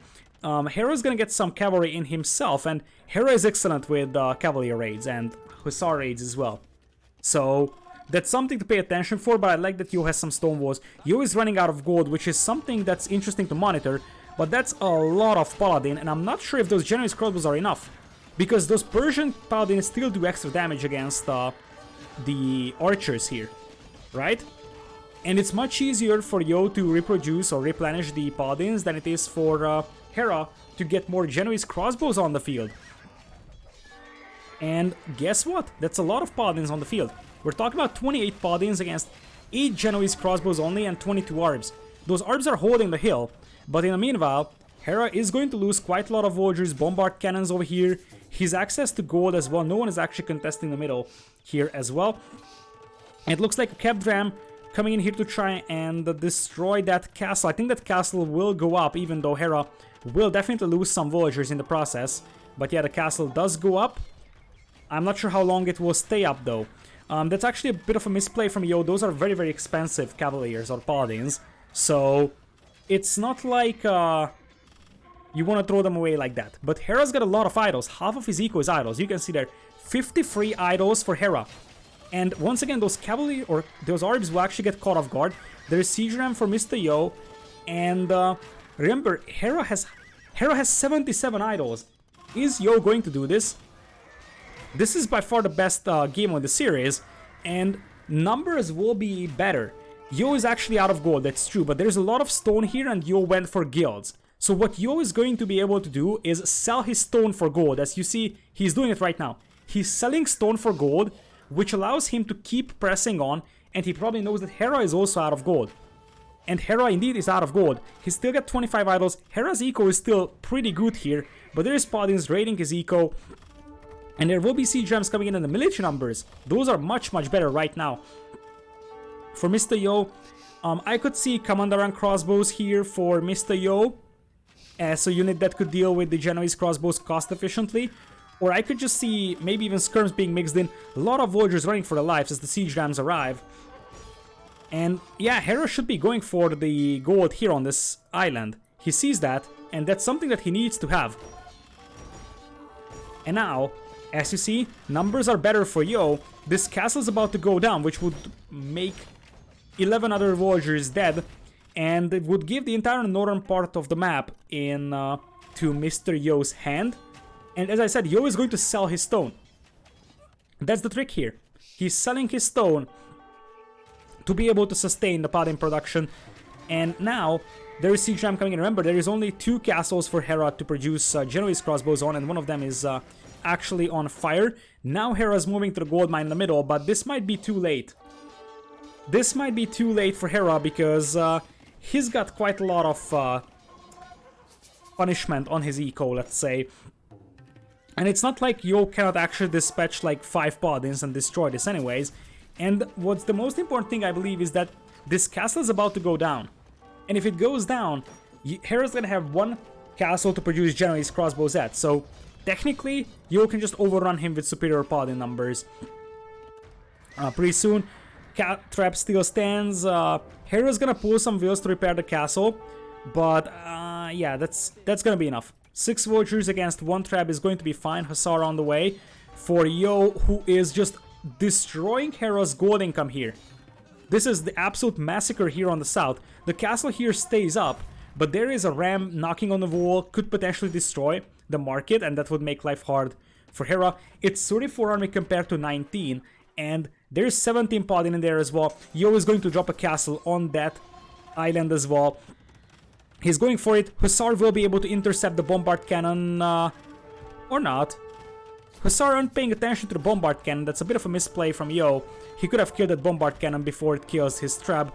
But at this point, look at Hera's eco. He's got like no economy, and there is some Genoese crossbows, but Yo is going to get some more access to gold, and that's going to allow him to just spam even more paladins out there. Hera's eco is just non-existent, and with Nimano's 5-month resub, indeed, yo go.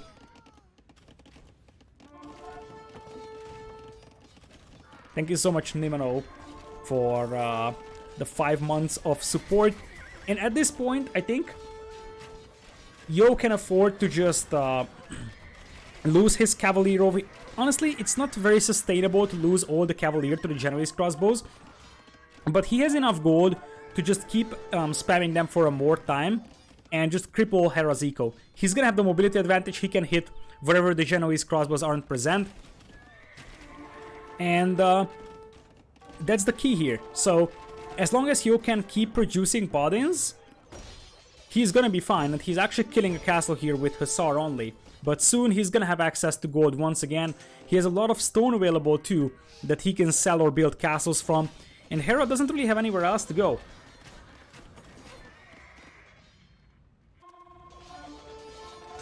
Yeah, Harrison. Horses running on AoE 2 water.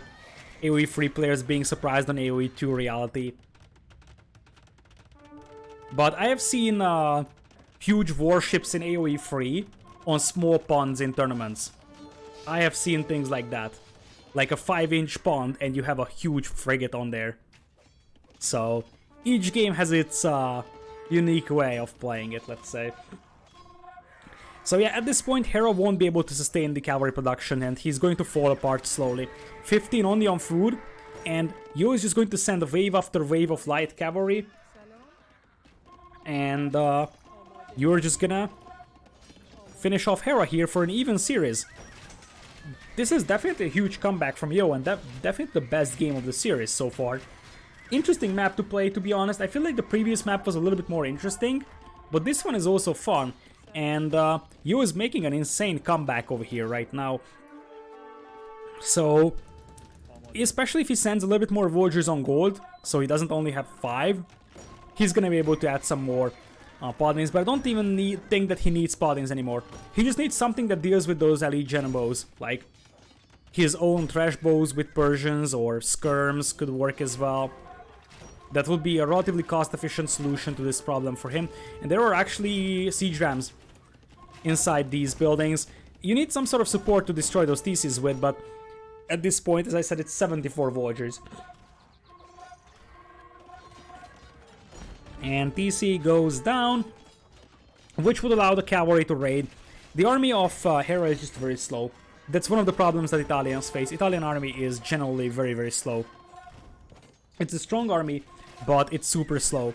So when your map is open like that and you are forced to fight on 2 different front lines, it's not going to work well.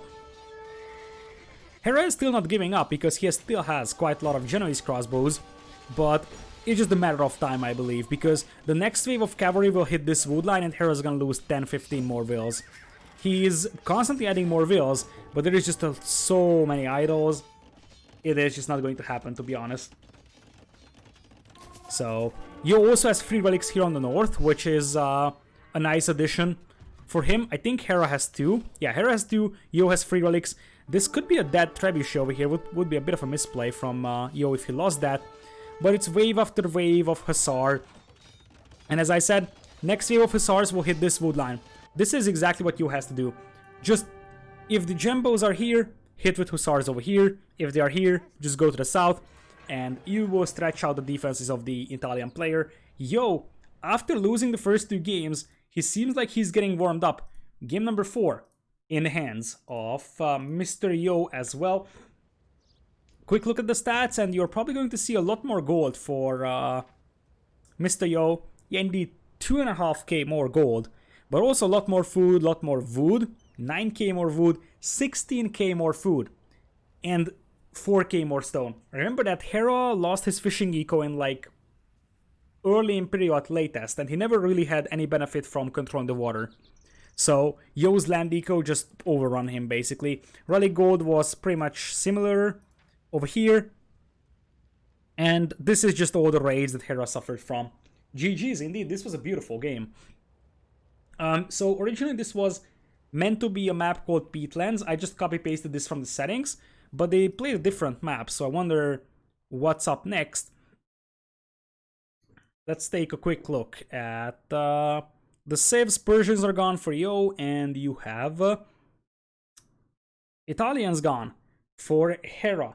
So if all goes well, the next map is Canberra. Something I would love to see. Canberra was actually a map in Outback Rumble, which was an Australian tournament. And it's one of the more closed maps. So all of these maps are pretty open, hybrid maps. This one, Canberra, is actually fairly closed. So it's a little bit like Arena, but just a tiny bit. It's like polycide arena with some water, pretty much infinite fish. So it's a little bit chaotic, let's say. But anyways, Hera is taking 10 minutes. You mean he's going to take a break? I can understand if he's taking a break. Alright, so Hera is taking a 10 minutes break, which means we can actually chat a little bit, either about this show match or what's coming up, because, as I said, in the weekend, Red Bull Volo free qualifiers, I will be casting for probably 10 hours each day. Going to be long days. So, I think the Red Bull Volo free qualifiers are almost set, so we can actually...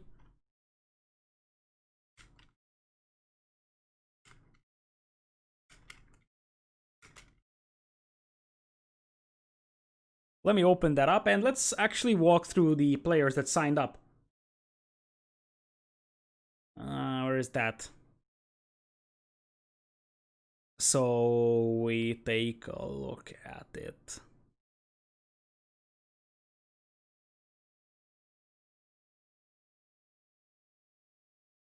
Boom.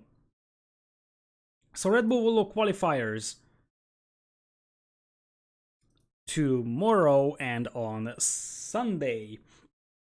It's going to be 512 players at maximum. You can see that there's already 600 people signing up. This is going to be changed compared to the first qualifiers though.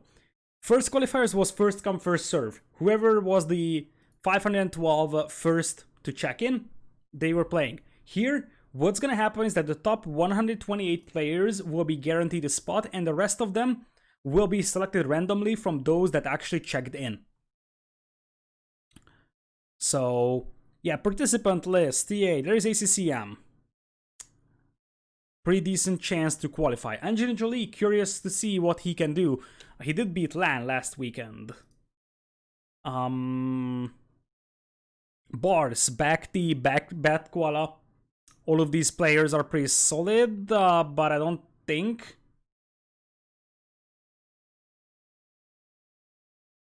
that did ACCM why did ACCM sign up then? Why did ACCM sign up if he already qualified? Oh yeah, maybe he signed up weeks ago, true. Maybe he just signed up before he actually played the first qualifier. That's true. Why are so many people trying to play in this one?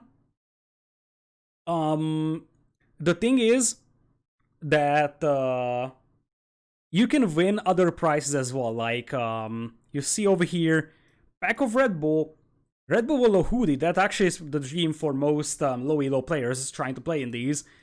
Red Bull Volo poster, custom engraved wooden Vololo mug. I think like this is pretty much high level player territory. 64 can be done if you're a decent player and you have a lucky bracket and you don't get matched up. Like I could have actually become top 64 last week if I didn't get ACCM in my second round. And there were some people that didn't get him or other high level players. There is Brew. I know that Brew practiced a lot for Red Bull. So I'm curious what he can do. Chart is going to play apparently CL. Classic Pro. Are MBL Slam in time? Yes, MBL is in. I'm not sure if Slam signed up, but I guess he did. We can take a look at that in a second. Yes, basically, the fact that you see a player here doesn't mean that he is actually going to play. If they don't check in, they are not going to play. That's it. So, like ACCM, he already qualified. He's not going to check in and we'll just forget. In what round you get the hoodie? Round of 64. So, that's... First round is 512. Second is 256. Third is 120. So you have to win 3 series. So, yeah.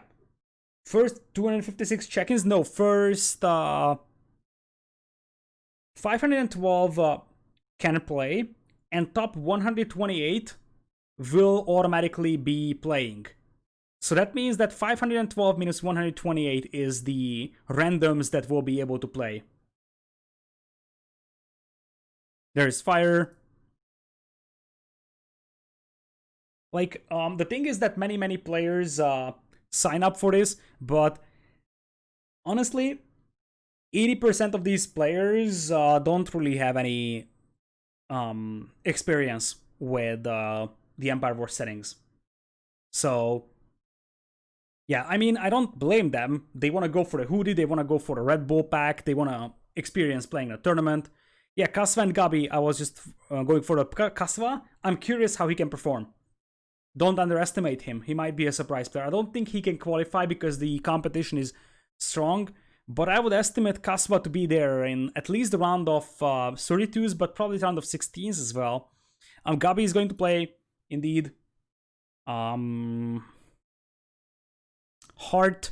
couldn't play last week. Goku is going to play as well. Chris, once again.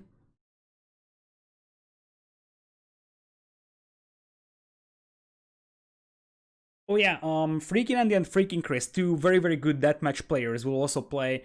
There is John Slow, Jordan is going to try again, Kamigawa didn't have the chance to play last week.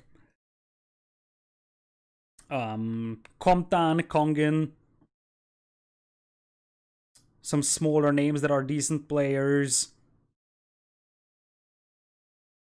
I saw you GBR, yes, but I'm looking for those who have a reasonable chance of qualifying. Sorry.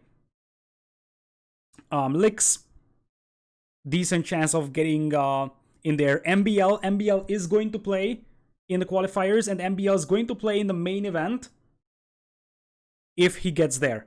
There were news that he won't, but he rescheduled his travel and he is going to play. So if he qualifies, MBL is going to play the main event.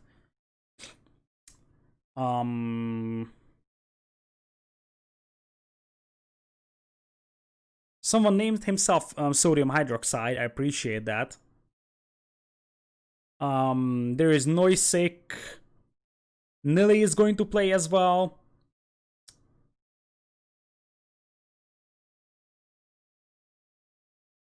Ignoring Miguel. Did I skip Miguel? Oops, sorry.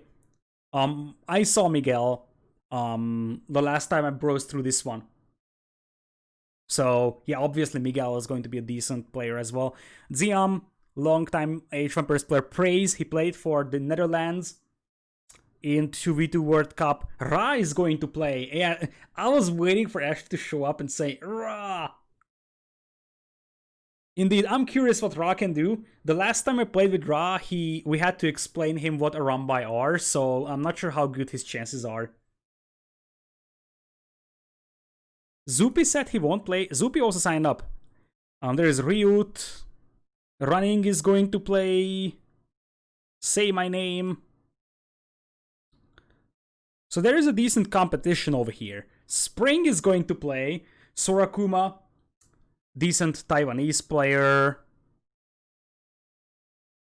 Survivalist, also solid player. Bloodlass, decent. Dragonstar, decent player. Sniper is a decent French player and caster.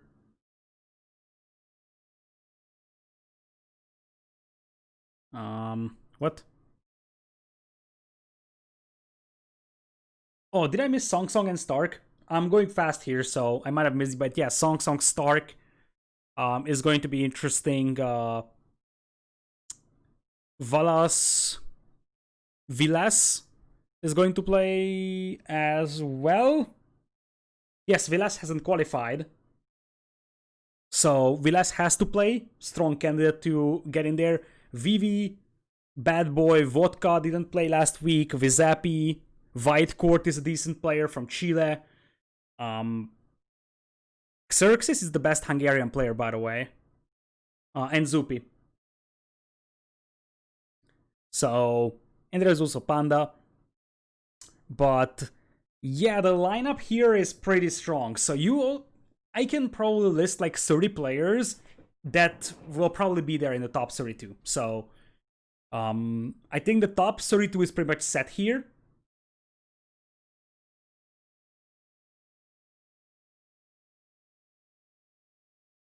Oh yeah, that would be a fun matchup. Yo's fan versus Vivi fan. There was a player named Vivi fan and there was a player named Yo's fan. Who is the top 32? I won't list the players once again, but like Vilas, Vivi, Lix, Zupi, Vodka, Kamigawa, Song, Sorakuma, these players. There's a bunch of others. It just as they come into my mind. Yeah, MBL. It wasn't in the order of strength. It was just in the order of that, of them coming into my mind, basically. But yeah, this is going to be a stacked qualifier tomorrow. Yeah, obviously Hart is there. Yeah, I actually like that because we will have a lot of close series in early rounds as well because we're gonna have quite a lot of good players in there. By the way, Hera is done with his break, so I assume that we're gonna have game number 4 or game number 5 coming up here in a matter of moments.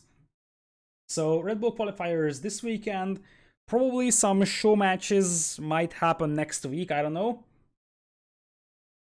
But I know for sure that from the second half of last week, I will probably be away for like 2 weeks from streaming because I'm moving. So yeah, that's something I just wanted to add. So Red Bull qualifiers tomorrow and Sunday. As the drill goes, the Saturday qualifiers will be overlapping. So we'll have to select series. On Sunday, the decider games of the Red Bull qualifiers won't overlap, so we will have no problem with overlaps. And yeah, what show matches next week? I'm not sure, but considering that there were a lot of show matches this week, there's a chance there is going to be some as well. So we get a room tour stream when you move. Sure, I'm going to show you around in the completely empty room I will be in. Because it's going to be a completely empty, unfurnished room. I'm going to say, hey, look at that, that's a white wall. That's another white wall. And boom, room tour done. So that's probably going to be the most boring room tour you've ever experienced. But sure, I will show you the 4 white walls I will be sandwiched in between for the upcoming couple of years. Alright, so Hera is checking out how Canberra looks like right now. And indeed, this is one of those maps where this was featured in Outback Rumble, which was an Australian tournament. Actually doing the sellout, it's like, donate to this man so he can have some furniture.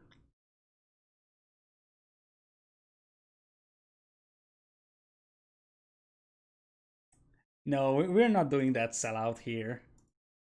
We're not doing sellouts like that.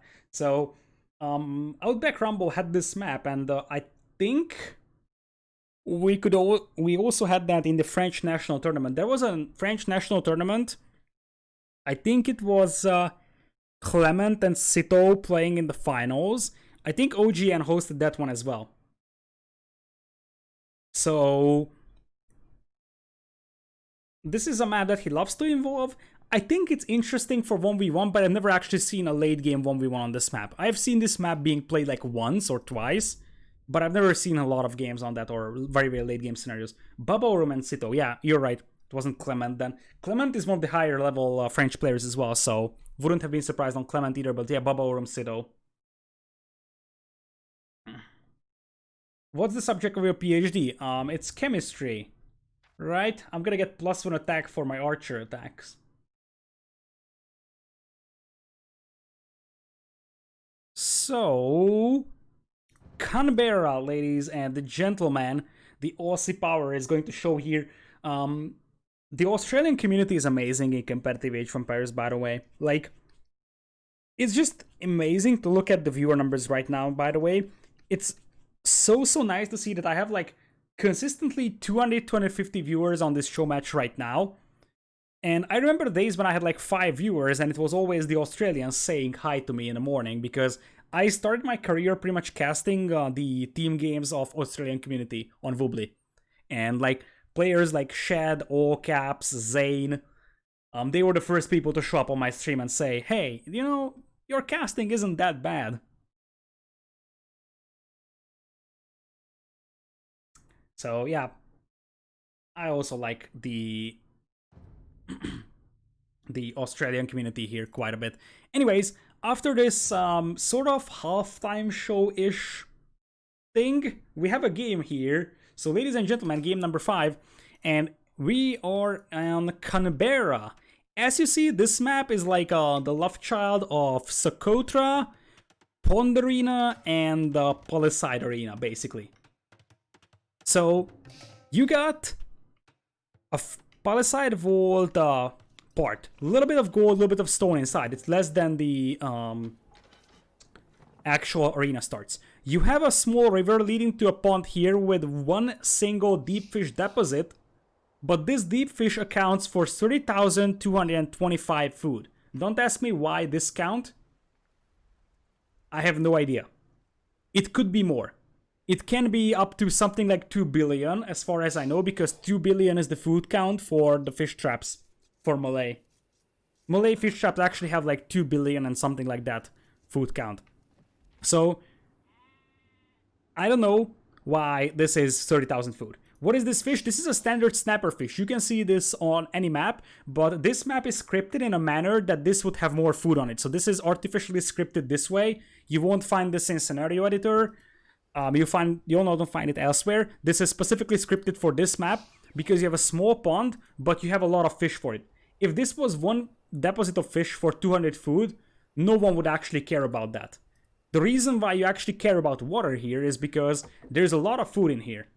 The outside of the map is pretty much similar to Arena. There is a difference though. You actually have these stone-hilled layer off here, and the outside is dark. This is actually part of the map. This is a dark tile. And the reason why they do it this way is because they could just do it all with forests. But if you would have forests to the edge, you would never move out to take these forests. You would just chop wood at the back, just like an arena, and have a safe wood line. This way, you will have to expand and get some more wood from the outside. How many fishing ships can you fit on one fish? Probably a lot, but after like 3 or 4, they will start bumping into each other and decrease each other's efficiency.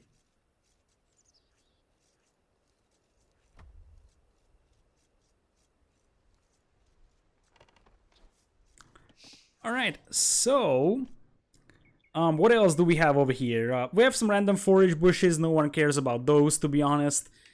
Other than that, the gold is kind of evenly distributed on the outside alongside some extra stone. So let's see what we have here. Yo, with Koreans, it's actually a very, very good sip for this map. Other side, Saracens for Hera is also fun. You can open galleys and just go for the galley heavy approach and try to go for the middle push, or you can actually FC this one with Market as well. Other side, Koreans. There's a lot of options for Koreans. I have seen towers being dropped here on the central pond, because one of the things that you can do to prevent your opponent from fishing in the middle, if you lose the water, like let's say you lose the fire galley fight, you're going to make a tower here and you actually tower rush this fish. Because that way you can prevent your opponent from fishing from it. So Korean is actually something that looks pretty nice here.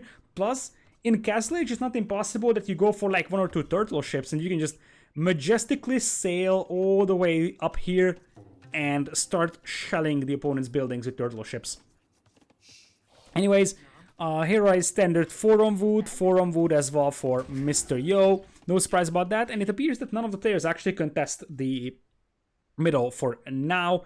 All the relics are basically on the right side. 4 of them spawn over here, and only 1 of them spawn on the other side. So the right side is a lot more important relic-wise.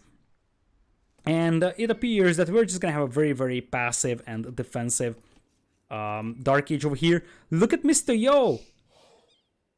Never say never to a good deer push, says Mr. Yo, and he's actually going to push a deer from the middle of the map back to his own base, using a sheep to keep that gate open. He's like, yeah, we push those. Like, if you ever feel like, oh yeah, you are doing a good job pushing on deer on arena, and you feel like, oh yeah, I'm becoming a good player here. I'm good with deer pushes. Just look at this, and it's like, okay. You just pushed in a deer from the middle of the map to his TC. That was brutal. Alright, so 23 Voyager is up for both players over here, but farms are being added, so it's most likely fast castles from both sides. Yo's food count feels a little bit low. I can see Hera going market with one of the buildings, and since he doesn't have a barracks, it's probably market blacksmith for Castle Age, and then maybe even sell his stone to buy himself up. Other side, that's a little bit trickier for Yo. I feel like he's probably gonna sell wood here. That's what I'm thinking. He's very, very heavy on wood.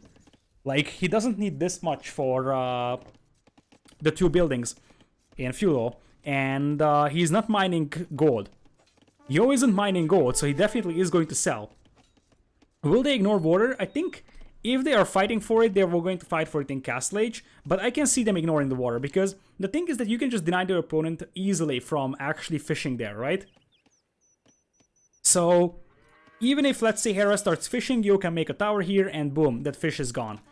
Market, blacksmith for Mr. Yo, and as I said, he's even going to squeeze in loom, which makes sense because he's gonna have to sell 200 wood no matter what, and that's gonna account for like 140-ish gold. Should be just enough, if I'm not mistaken. Well, it better be enough for Mr. Yo. And Yo is going for stone, so this might be war wagons instantly. Let's see. Yo is buying himself up, so will Hera. Hera is selling his stone to do so. Same is the case for Mr. Yo. And now, Yo is gonna go back to mine stone with 4. So, what's the plan here for Hera? So far, it's very, very passive right now for him, and it is as well for Mr. Yo, who's prioritizing horse color over double bit axe here, interestingly. It makes some sense because he needs to drop farms right now, and it's not like he can't delay double bit axe for some more time. He's floating a huge amount of wood, I wonder why. Like, what's the plan here for Mr. Yo? Is he planning to drop 2 TCs? It could make sense to do that. In the meanwhile, here's the dock from Hera. So, Hera is actually going to say, okay, it's time to fish. And I like that approach because if you just go feudal age fishing here, your opponent is going to fast castle and push you off from the water. So, if you actually want to do fishing, you do fishing when you reach castle age. But that's 5 villagers from Yo. He sold his stone and mining stone with only 4. So, it is probably not going to be a castle. It's going to be a guard tower. And that's why Yo is picking Koreans here. And that's why Koreans is an amazing sip for this one. Hera is gonna have a fishing ship here, and Yo is going to make 1 guard tower, and it's over. I mean, Hera's even gonna cancel that fishing ship, right? He's trying to get a demo in, but that demo is gonna be, like, completely useless. And Yo is going to say, okay, it's my turn to get my fish up. That demo could actually sink a villager, maybe. But yeah, this is why Koreans are so good, because you're gonna have a guard tower. And, like, Hera is going to try and take that down, but how do you actually kill that? Mangonels will not kill guard towers, that's the tricky part. Unlike watchtowers. So, oh, Hera! That was beautiful. 1 villager buys the dust, 2 more quite heavily damaged. That was a beautiful demo hit from Hera over there. There's a siege workshop as well from Yo, and it's going to be guard tower Aram. And he will probably try adding some fish himself, and a monastery on the way for Hera. No, it's not 2 wheels, Dad. It's actually 1 wheel, because 5 villagers were pulled to make this. It was just 1 wheel dead, and 1 severely damaged. It's not 2 wheels, Dad.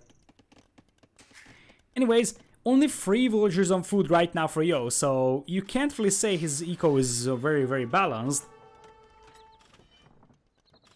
2 villagers killed? Where did the second one die? I have no idea. You are right, there is indeed 2 villagers killed here on the overlay. I just didn't see the second one being killed. I assumed he pulls 5 villagers, because pulling 6 villagers doesn't necessarily make a lot of sense for Mr. Yo. I love that Mr. Yo is keeping the fishing ship garrisoned inside the dock. Oh yeah, this is actually unit skilled, right? And not villager skilled. I got debated by you pretty hard over here. That's actually units killed, not villagers killed. Villager kill count is over here, and you can see it's 1 villager killed. It's a little bit confusing, not gonna lie, but it's actually 1 villager killed and 2 units. So Yo lost his scout, basically. So, is Yo playing another Turtle Masterpiece? Good question. If I'm not mistaken, Yo vs. Hera was the series in Red Bull Volo 2, where Yo went for... Was it Red Bull Volo 2? Or elsewhere? There was a series, I think it's Yo vs. Hera, in a tournament, where you had turtle ships from Yo, and I remember Hera trying to convert them, and Hera lost like 15 monks trying to convert turtle ships. He was so unlucky with the conversions. Like, Hera was insanely unlucky with the conversions. Yeah, it was Red Bull Volo 2 semi-final one. Okay, thank you for the info. Yo pops that Mangonel out. Nice friendly fire over there from Hera. And at the end of the day, he's still gonna be very happy with that. That's -2 wills over there from Mr. Yo. The thing is that Mangonels won't kill that guard tower, which is a nice advantage for Mr. Yo. But he lost the siege workshop, which is already, well, not so great. And that guard tower doesn't actually have fletching and botkin on it, and that hurts. And the reason why it hurts is because you need that for damage output. If Yo had fletching and botkin, he would absolutely melt those mangonels, but it turns out that those upgrades will come in just a little bit too late, and 3 mangonels will overpower a guard tower that has 0 upgrades, and it looks like Hera's gonna get the middle back, and suddenly this is a scary push as well, because what is Yo going to do to stop this? Hera's got 7 villagers lead, by the way. Yo wasn't making vills.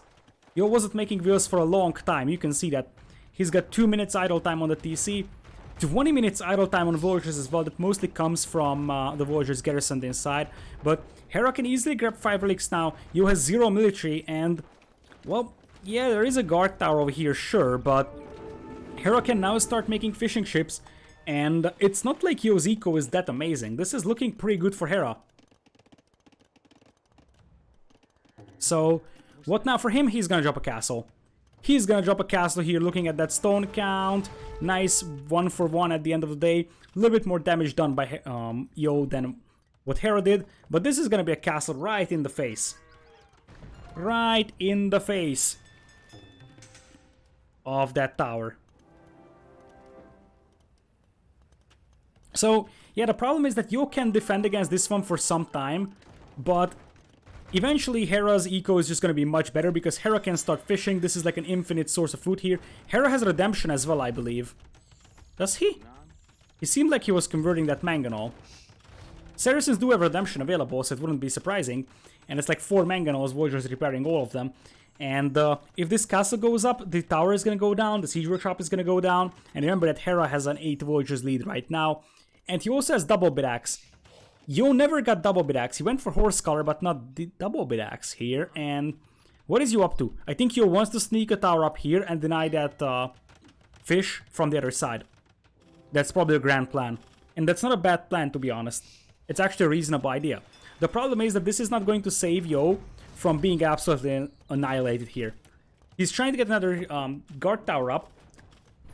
But to be honest, Hera can just mine more stone and drop another forward castle. So it's not impossible for Hera to break through this defense. In fact, it's rather easy for him to do that.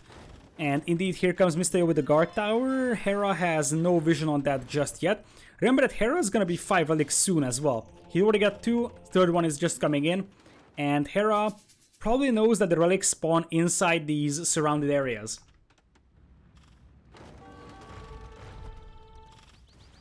So, all the relics spawn surrounded by these gray patches here in these bushy and small tree area. So, yeah, this siege workshop is also gonna go down. Yo is gonna be able to defend. That's not even a question.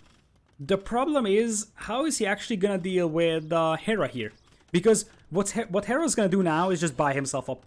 He's going to use the Saracen market to buy himself up to Imperial, make trebs, and take down that guard tower.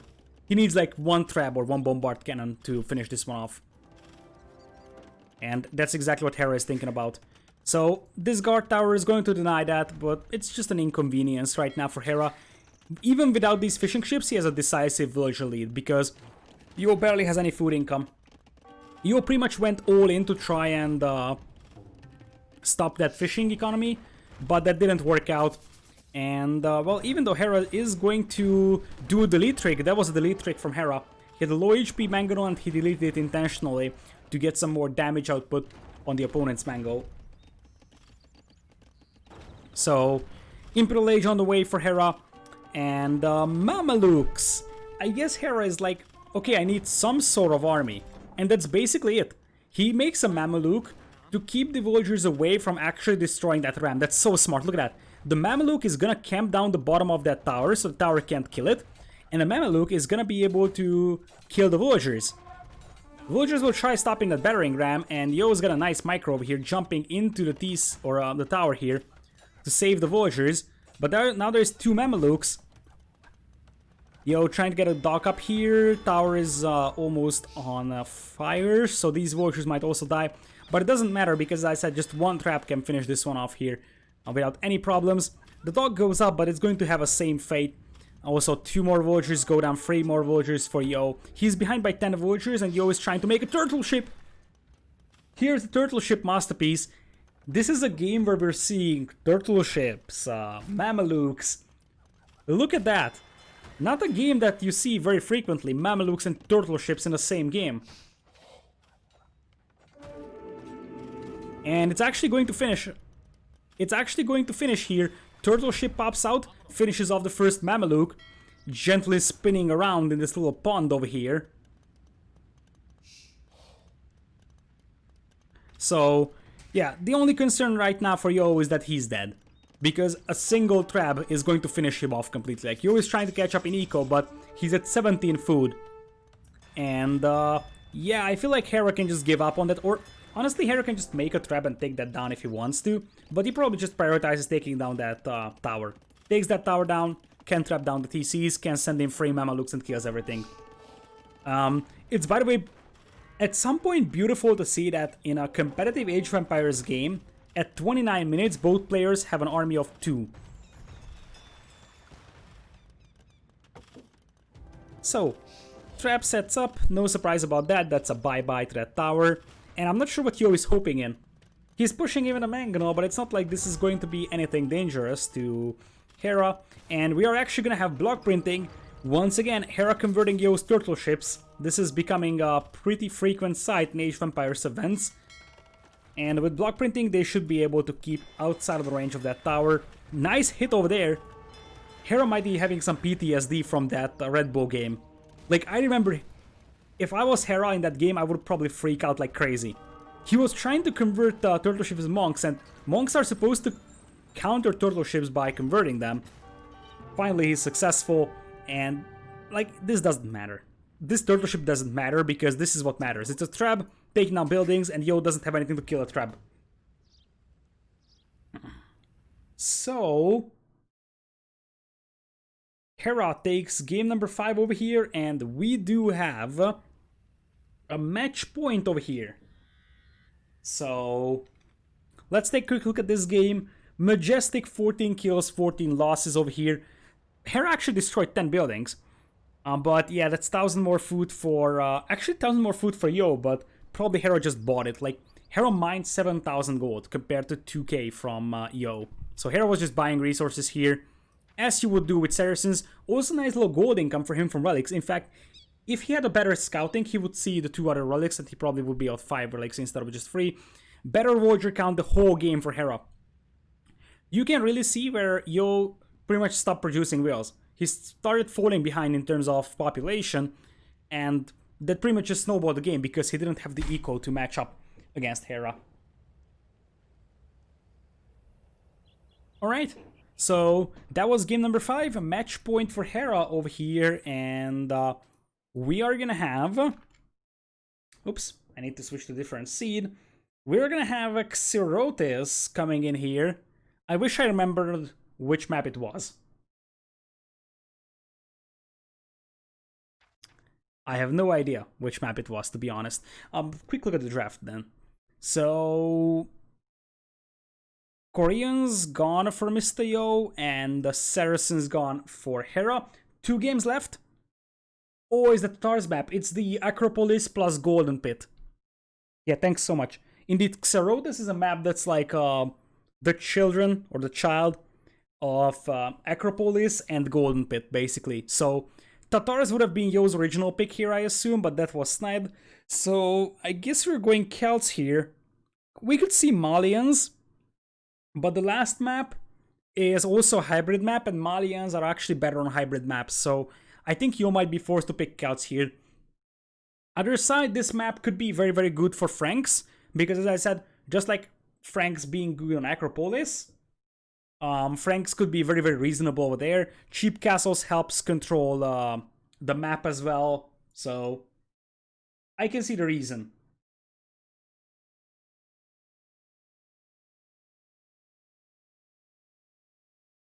I can see the reason behind picking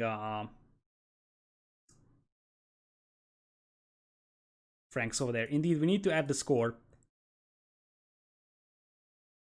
Boom. Score is added. So we are gonna have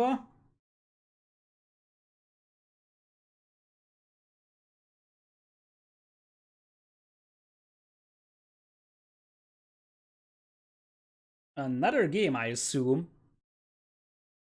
I was told this is a best of 7, so unless they change the settings, there should be more games. There is no info on that. So I would assume that this is still best of 7.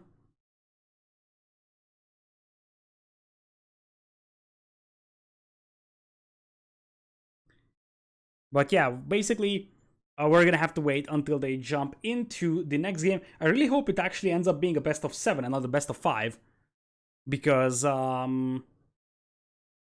currently, as I'm looking at Hera's stream, I'm not sure if it's actually like he is not setting up a new game. So he's either just taking his time to do that, or this Showmatch is over, which would be surprising because this was announced as best of 7.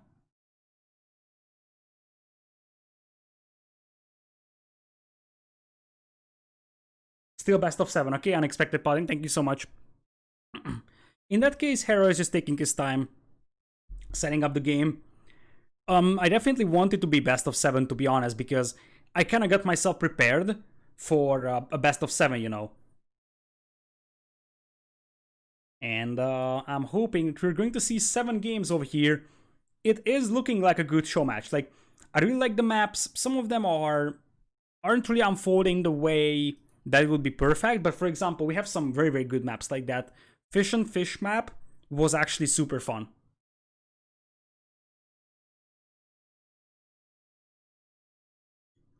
So,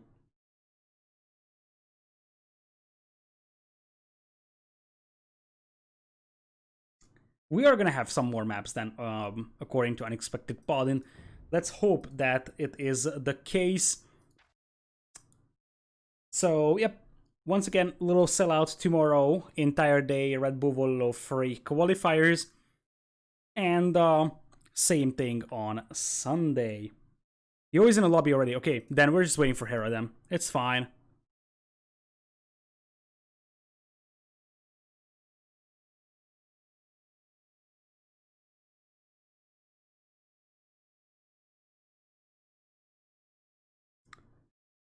He's making a tactical pause for the subs. Well, yeah, it sometimes happens. That's probably how it feels like to be a big streamer. You know, I wish I would need to make tactical pauses when casting for subs, but that isn't really the case here, or at least not that much.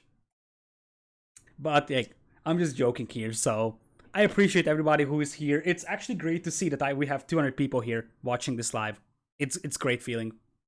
Like, come on, 1.5 years ago, no one actually was watching me, so to be able to get up to this viewership is actually super cool, and I'm extremely happy. So, like, I'm not doing this for subs. It's like, yeah, Subs give me some extra money, which is nice, but I enjoy interacting with chat and like, just entertaining people more than actually running for subs. I know, like, probably every streamer says this. This is like the generic way that streamers say, oh yeah, we're doing this for the community. But I mean, really, there is no point having 1,000 subs on Twitch if no one is watching you. There's absolutely no point. Because I hate talking to a wall, basically. I remember the days when I was casting for free people, and really, it was very hard. It was very hard casting for free people. When I casted Hidden Cup 2, this was, I think, the first major tournament I casted in entirety. And I remember that, like, T90 had tens of thousands of viewers, and I had, like, 8. And I remember it was hard to really keep my interest up high, because I was like, come on, I'm casting to 6 people. No one actually cares about me, so why should I continue? But, well, so I kind of experienced how it feels like when it's like no one or very, very few people are watching, and I don't want to experience that again. I prioritize, being able to cast to people that enjoy it, and that's basically the case.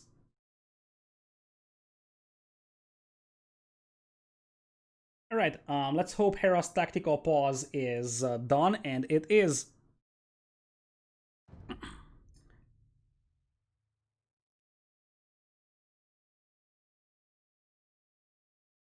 Yeah, I think it's actually very, very hard for people to really see how hard it is to stream to like no viewers. I really appreciate, like, whenever I'm seeing small streamers, I always appreciate their work, because small streamers that stream to just very, very few viewers, especially the very beginner ones that are just starting up and they really have like 2 or 3 viewers, it's insanely hard to be able to keep the audience interested, because you're really speaking to a wall and you have to talk about something.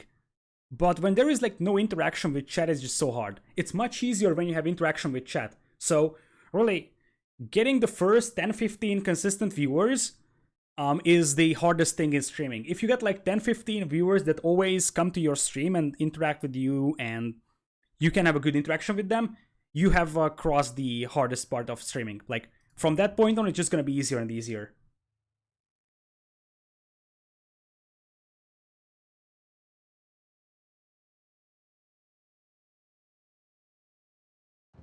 Anyways, what's up with Hera?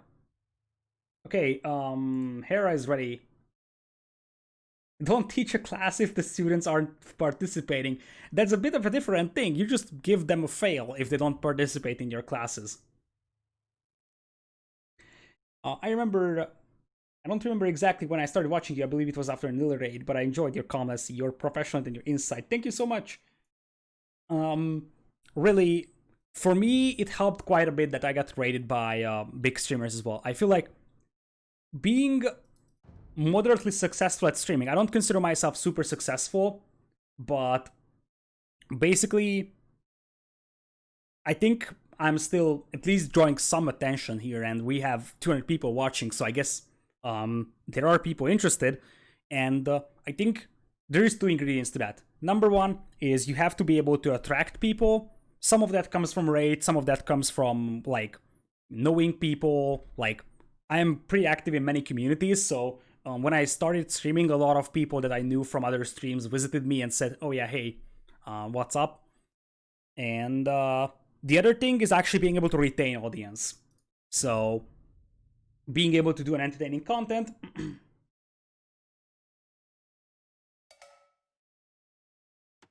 So anyways, speaking of games, Mr. Yo is playing Celts on the right side in blue, no surprise, and Hera is playing Franks in red once again, no surprise. So this map, this is called Xerotes, and it's basically like a mixture of Golden Pit and Acropolis.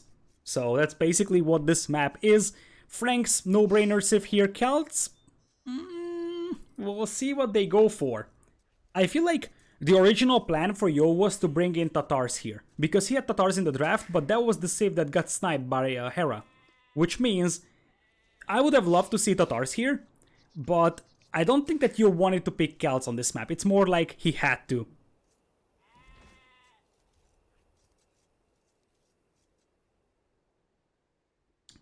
It's a rare instance of a free level map, indeed. It's one of those where you actually have elevation, you have ground level, and you have a pit as well. Are you using Capture Age Overlay or Capture Age Client? I'm using Capture Age Overlay because Capture Age Client is by far not even close to being ready. Alright, so what do we have for this map? We do have a primary gold, a secondary gold. Primary gold is only 5 tiles instead of 7. Secondary gold seems to be a standard 4 tiles, and I don't think there is a secondary gold for the players, so only 1 secondary gold, and that's 4 tiles. You got 1 primary stone and the secondary stone, those are standard. You got apparently standard herdables. Yo sees the sheep over there, but he prioritizes pushing in the air. So, let's see what you have. Woodlines aren't really plentiful here, so you will probably have to move down to this side, which is probably the safest place you can get wood from. Middle is the place where you find most of the gold. Relics are pretty evenly distributed between the players over here.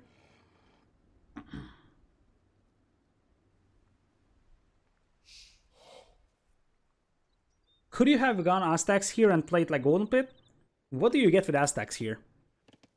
I don't think you get anything with Aztecs here, honestly.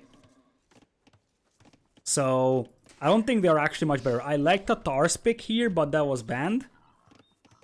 I think I like Frank's quite a bit. Because Frank's allow you to go for a fast scouts opening. By the way, on this map you don't have berries. Something actually...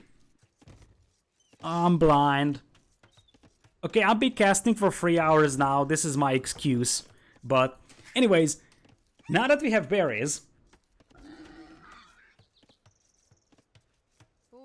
Franks are actually very good on this. And the reason why is because you're gonna have a nice little berry bonus. You can go for a scouts opening pretty easily. And later on you will have cheaper castles, which helps quite a bit at securing the middle. This map doesn't have as much gold as Golden Pit in the middle, and it's spread out quite a bit, but still, like a castle here and a castle here would pretty much lock down the gold from the middle. So the cheap castles could play a significant role over here.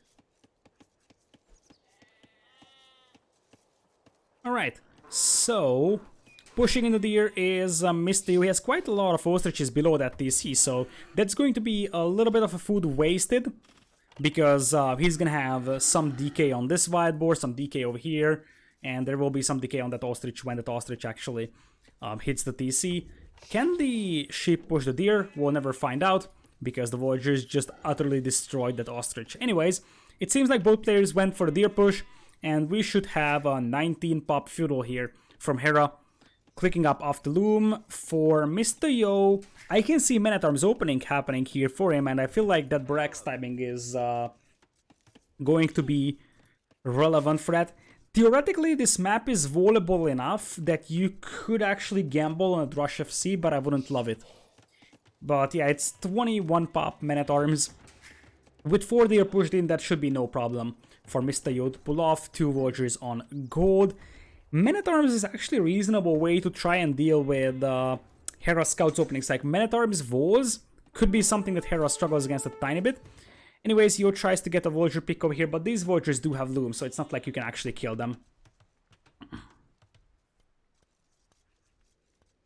So, we will have Vols on the front for Mr. Yo.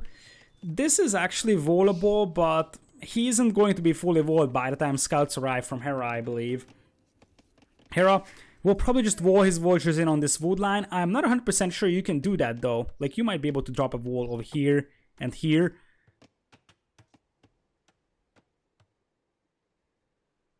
So, better feudal time will be there as well for Hera, which means that his scout is gonna get faster and its scout is gonna get stronger. If he sees Yo's scout here, he can actually kill Yo's scout. But he turns back at the wrong time, so that is quite unlucky for Hera. He could have actually killed that scout over there, because he even gets the extra HP on his own. And there is a late Brax from Hera.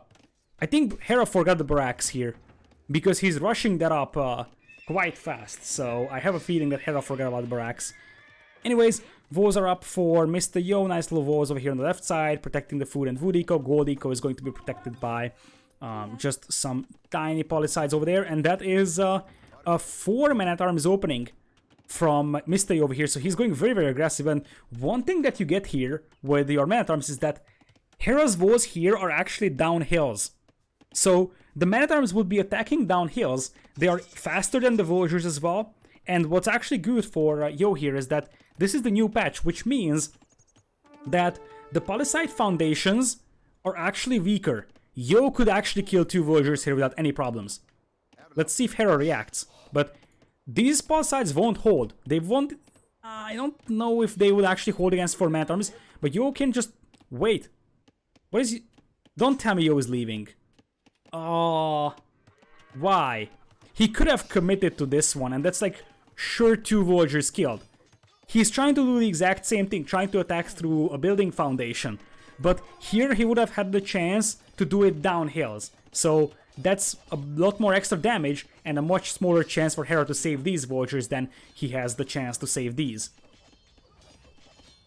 Anyways, one of the reasons why you actually go for the Man-at-Arms play here is because the thing is that the Scouts cannot really take great fights against the Man-at-Arms, especially if there is a Spearman accompanying them. So the Man-at-Arms Spearman approach here is something that I really like for you, and maybe that's why he's going for 4 Man-at-Arms. He still keeps pressing on to this berry patch. That's actually a pretty bad fight. For Yo, he gets his Spearman picked off, and next Spearman is on the way already. And honestly, it wouldn't be surprising if you added like 1 or 2 more Man-at-Arms here in this one. Anyways, here's the engagement. Man-at-Arms should be fighting this. They can't run away, so might as well focus down the weak Scouts. This is an acceptable engagement, I would say, for Mr. Yo, but not perfect. I don't think he get any value out of those Man-at-Arms. He actually decreased the opponent's scout numbers, but I feel like he should have committed to these Vols instead of actually going for the berries. That was nice micro, by the way, from Hera, indeed. Yeah. Anyways, this might be Man-at-Arms into Spearman defense into Castle Age from Mr. Yo. So, if you look at this, he didn't make an archer range, and I have a feeling he might even sell stone, and what he could do is go stable and go knights. So just beat your opponent into Castle Age and then start getting knights out, because knights would be devastating on such an open map, and that could be a good game plan for Yo. Let's see if he's selling his stone. There's a stable coming up, which would be the second building. He's trying to hide that stable. Yo is intentionally replacing that stable over there because he intends to hide it. That's going to be one that Voyager trying to save it. Unsuccessful at doing so.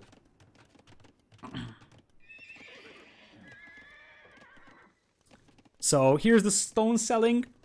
And that should be Castle Age on the way. And Hera invested quite a lot into the scouts. He's even going for wheelbarrow, so he's not even close to clicking up.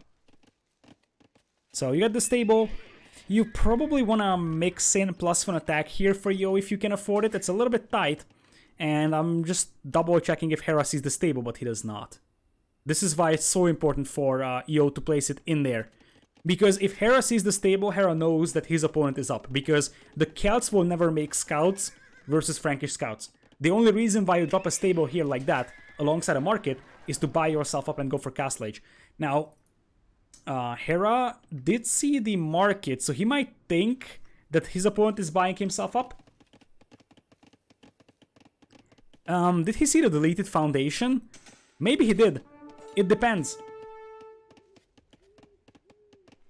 Anyways, there is an overchop here, but it's not really a big deal. These two scouts are relatively weak, and that's going to be a Hoang rush here. Knights, Spearmen, Vultures coming forward. Hera is going to spot that Hera is not far away from Castle Age, and he is going to go double stables. So if you are playing this against Franks, you want to be fully walled back at home. Because if you aren't, Hera's just going to send 3 knights here and clean you up.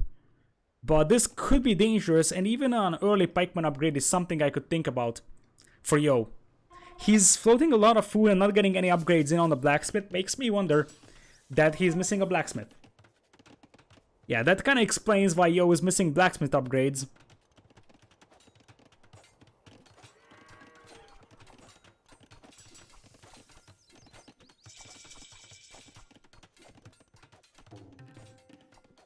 This is the Capture Age overlay, guys. So this is not the Capture Age software. There is a standalone software now that's publicly released but that's like barely operational. So the reason why you see this is because this is the capture age overlay that was used in 2v2 World Cup. In fact, it wasn't used in 2v2 World Cup because 2v2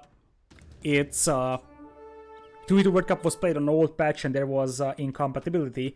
This is the same version that was used on King of the Desert Free, I think. Anyways, as I said, the problem for Yo could be that Knights could hit his wood line pretty easily, but there's a battering ram on the way. The ram makes sense here, because the ram takes down the buildings faster, and as long as your opponent doesn't have a mangonel, your opponent can't kill this. So, the thing is that the battering ram is actually a better decision until your opponent actually has a siege workshop to take down that ram with a mangonel. That's basically the case. Castle coming up here for Hera, so that's an interesting decision, not something I expected. And doubt, this is going to be over very soon, because that castle ain't going up, boys. Hera is trying to snipe that mangonel, he will be successful doing so, but that castle shouldn't go up. There are knights around it, and there is going to be a second mangonel pretty soon.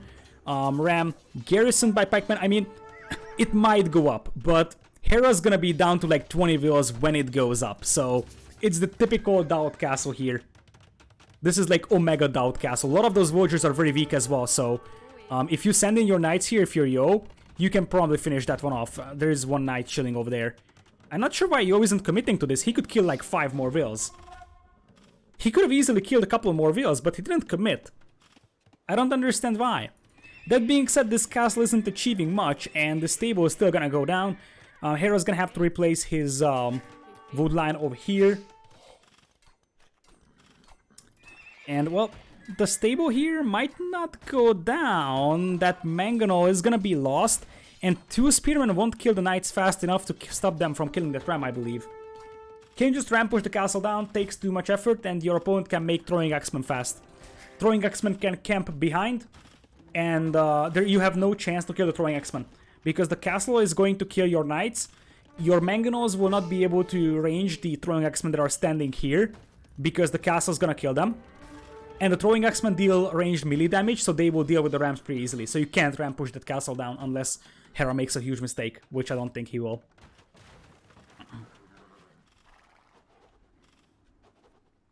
So, at this point in the game, Yo is standing on 1 TC, produces villagers, but once again 5 on food.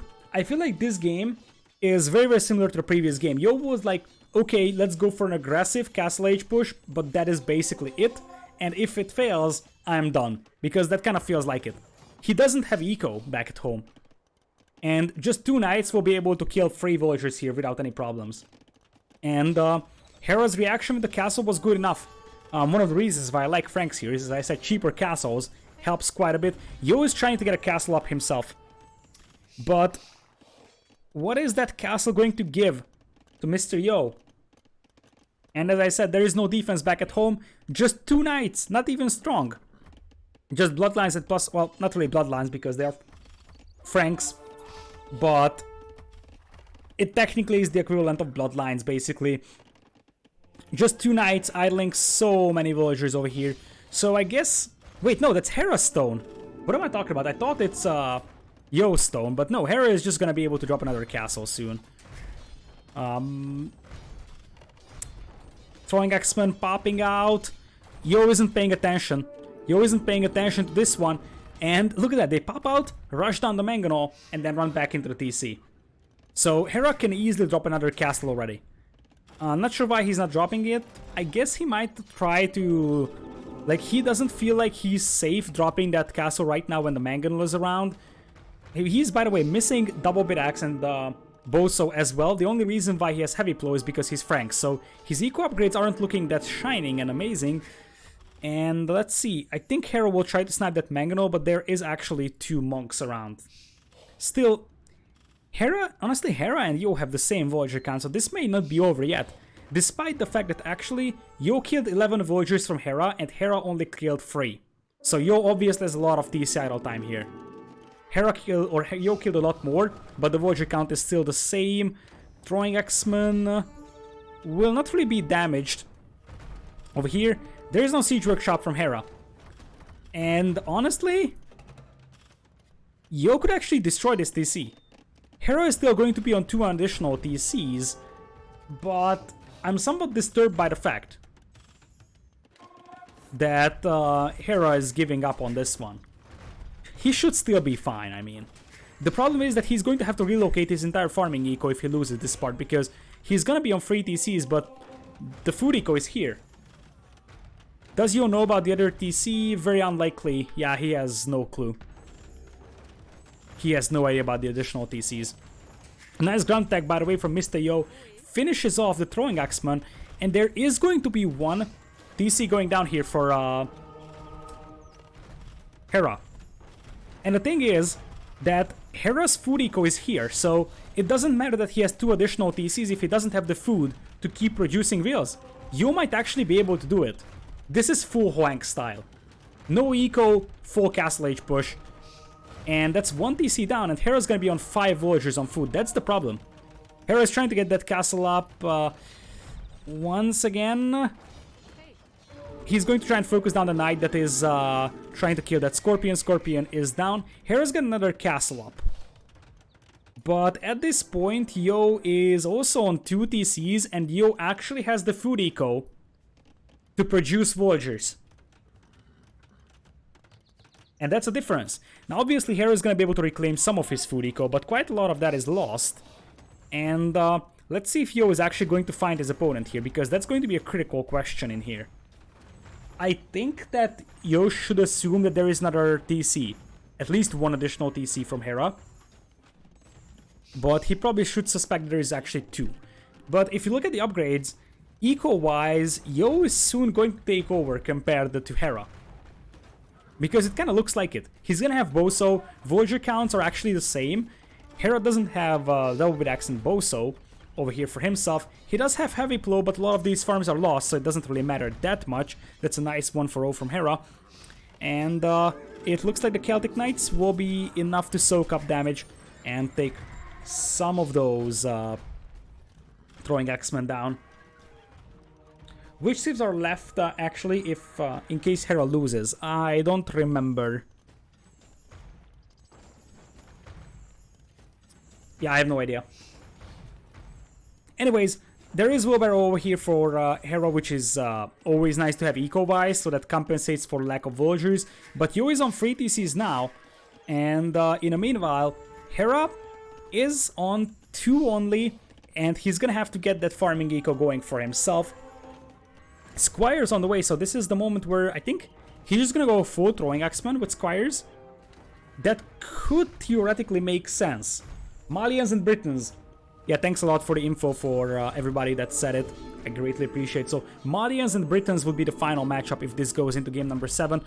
And there is a chance it goes into game 7. I'm not saying Yo is leading, but this feels like a game which could actually end up in the hands of Mr. Yo. And the thing is that we shouldn't underestimate the importance of Hera running out of gold in the long run.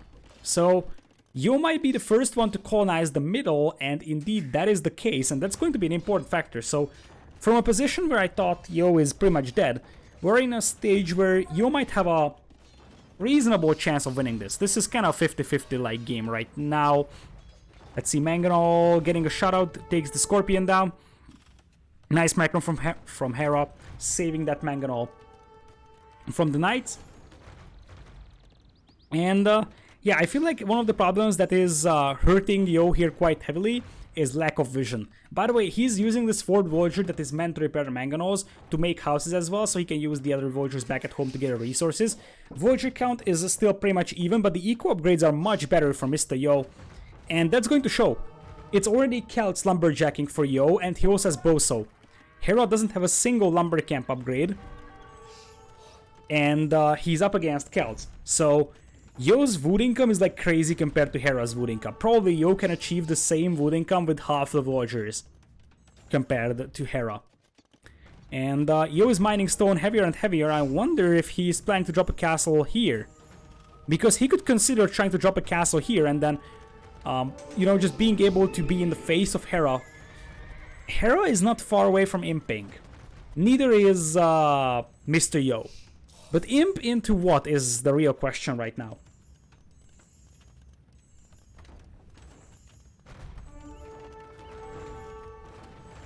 So yeah, this monster is gonna go down, and it seems like Hera is going to start adding... what is that going to be? Is that going to be cavalry, like knights, or light cav? I can see light cav working because there are quite a lot of monks, but if you want to go for a long-term good army, you're probably going to knights and just overrun this one with like 15 knights. But it's going to take some time until it actually goes up. It's not like Yo is inflicting awful damage, let's be honest. Like, he's taking a monastery down, not really a big deal. And Yo obviously wants to go into Imperial. So... Yo is... Yo has a siege worker. Oh... Is Yo going to notice this? Yo sees this, but he has nothing to stop this one with. Yo is pulling villagers over here as well, which makes me believe that we're going to see a castle here. So, Yo is going to lose this position. Hera's going to have a foothold. Once again, quite a lot of idols when he's making this. And also, by now, Hera has gotten double bit axe here as well. And that's going to be a castle from Yo. Yo doesn't have a second building, I believe. Actually, it's a monastery. He could click up. Yo can click up right now. And we're gonna have quite a lot of knights on the field for Hera, just attack upgrades. That's a nice find from Mr. Yo, beautiful find. Kills the Mangonel. This castle is up, Imperial Age on the way for Mr. Yo on one of the safer TCs. Let's see if a monk can get a conversion. Mangonel's still alive.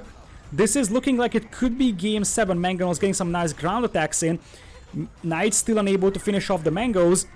And this looks like a fight that Yo is going to win, and he's going to beat Hera into Imperial by a massive margin, which means that he could start trapping these castles down. And this is probably going to be hub and siege them. Like, halberdier defense into traps makes a lot of sense here. And you probably assume that Yo, with 17 on stone, he will try getting a castle up here and just melt those buildings over there as well. Yo actually did a beautiful job retaining his army. He never really lost huge army numbers. So that's something that is worth pointing out. And that's one of the reasons why he was still able to be in this game with relatively low military numbers and still get up to Imperial much faster than his opponent. Hera is about to imp as well. And remember, he's going to have 2 castles to produce traps at. But yeah, these throwing axemen will more or less be cleaned up. Hera has access to the gold in the middle, and it's not like Yo is planning to contest this anytime soon. I think Yo might want to focus on finishing off this starting base of his opponent. So, let's see, 1 throwing axeman converted, and if he focuses down the weaker one... Oh, look at this hero! This guy just killed throwing axeman, 2 throwing axemen alone. And we had some Void Raiders coming in here. I don't think they can do much because they don't have a huge amount of upgrades on, but they find a gold mine they can hit, and that's going to be a lot of idols from Hera. So Hera is imping as well. The TC he's using to imp is this one, which is in a bit of a danger, to be honest. It's 33%, so Hera can't really afford to cancel this. And if Yo sees the repairs, he's going to send the first trap in here. It's Celtic Mangoes firing down hills against a TC that's not being repaired. Boy. 50%, and it looks like Hera's gonna get away with this one because he's gonna have a Mangonel out here. Let's see. Yo coming in with the traps already. He's getting a castle up here. This is going to be a beautiful castle. Hera is distracted microing this, so there's a chance Hera isn't going to notice his villagers getting killed. But nope, Hera's a faster player than that. That's another villager that could be killed, and elite Void here instead of traps. This TC isn't going down fast enough for Yo to deny the imp from Hera, and he prioritizes take down the castles, which I think is the reasonable decision to do here. You want to make sure that your opponent doesn't have the castles to produce traps on. Void Raiders will have reasonable upgrades here. And yeah, honestly, had Hera not tagged Yo from the side here with a Mangonel, I feel like Yo kills this TC before imp comes in. In fact, if this Mangonel was actually attacking this TC, it might still be close. So Hera's gonna get away with this imp TC here, but it would have been safer if he uses this one, to be honest.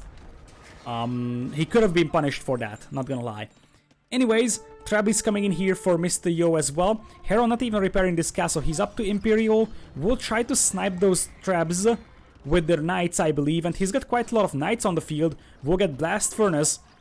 And Void Raiders aren't particularly amazing at dealing with knights. Let's see, Hera dropping a castle over here. That's a beautiful castle. Mr. Yo not seeing that, and that castle is going to be within range to deny that gold from Mr. Yo. Knights coming in here to destroy the Trabs, and now Hera is leading this one. There is no Halberdiers from Yo. He's just attacking into pikemen. And this way he's going to lose all the Trabs. This castle is gonna survive, which would actually give a chance for Hera to research Chivalry or go for his own Trabs immediately and start taking this one down. And that's going to be quite a lot of knights out, and we haven't even added the fact that there is a castle up in the face of Mr. Yo over here. Fletching could help so much for Hera now to just range that gold mine, but it doesn't even matter. Knights can just kill this trebuchet or go for the vultures here.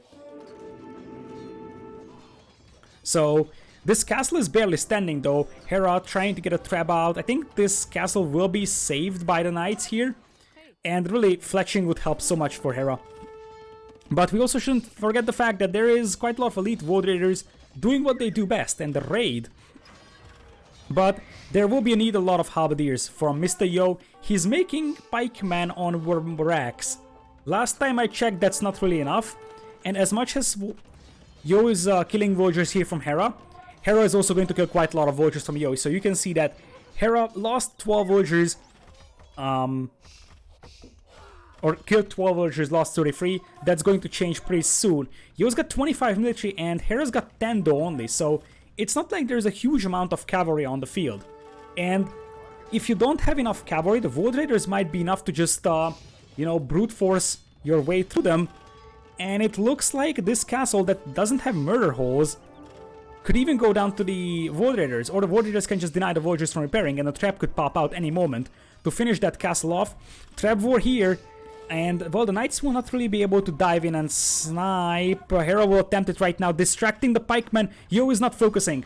Yo, I think, is focusing on the fight in the middle, but he was distracted by one cavalier. Beautiful cavalry micro by Hera over there.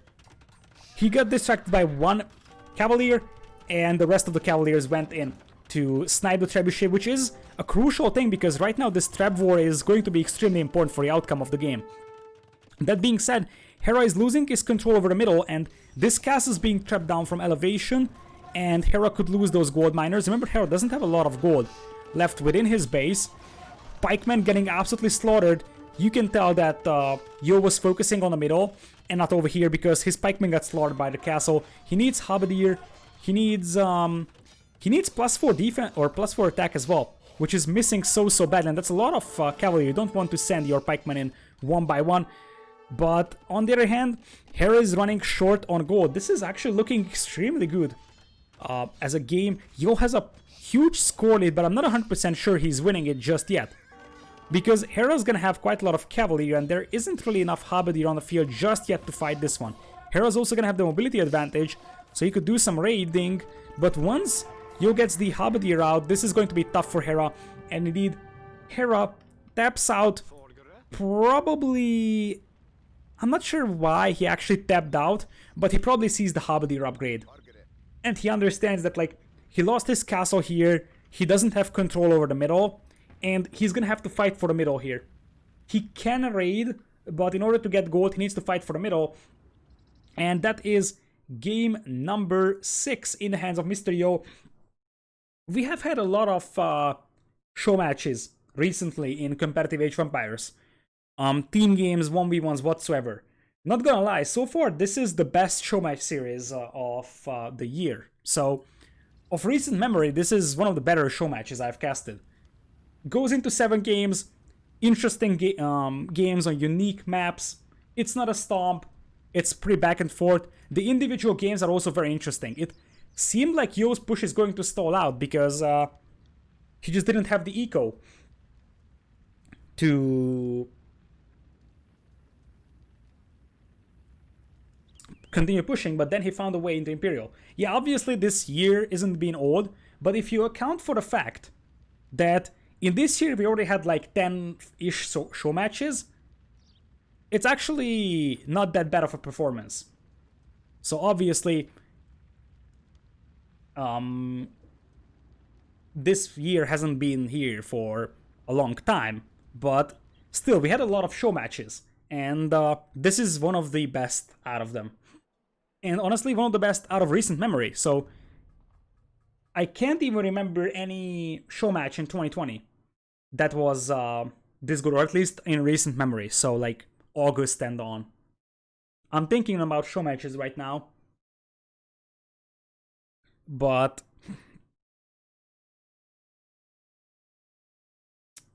I don't know. If you have any show match candidates that were very entertaining in 2020 or like the second half of 2020, let me know. I can't think of a lot of show matches that were like super close and super tight. So, we are gonna have game number 7 over here, which, according to the official schedule, this is what you see on the screen. It was copy pasted from the announcement topic, but it might be wrong. It could be Aguadona again, which is well, something that we have seen already in game number 2, but it could be a different map as well. I'm not 100% sure that this schedule is right. It was posted by the host, OGN, so you would assume it's right, but game number 4 was a different map. It was set to be Peatlands, and it was that hill with the relic instead.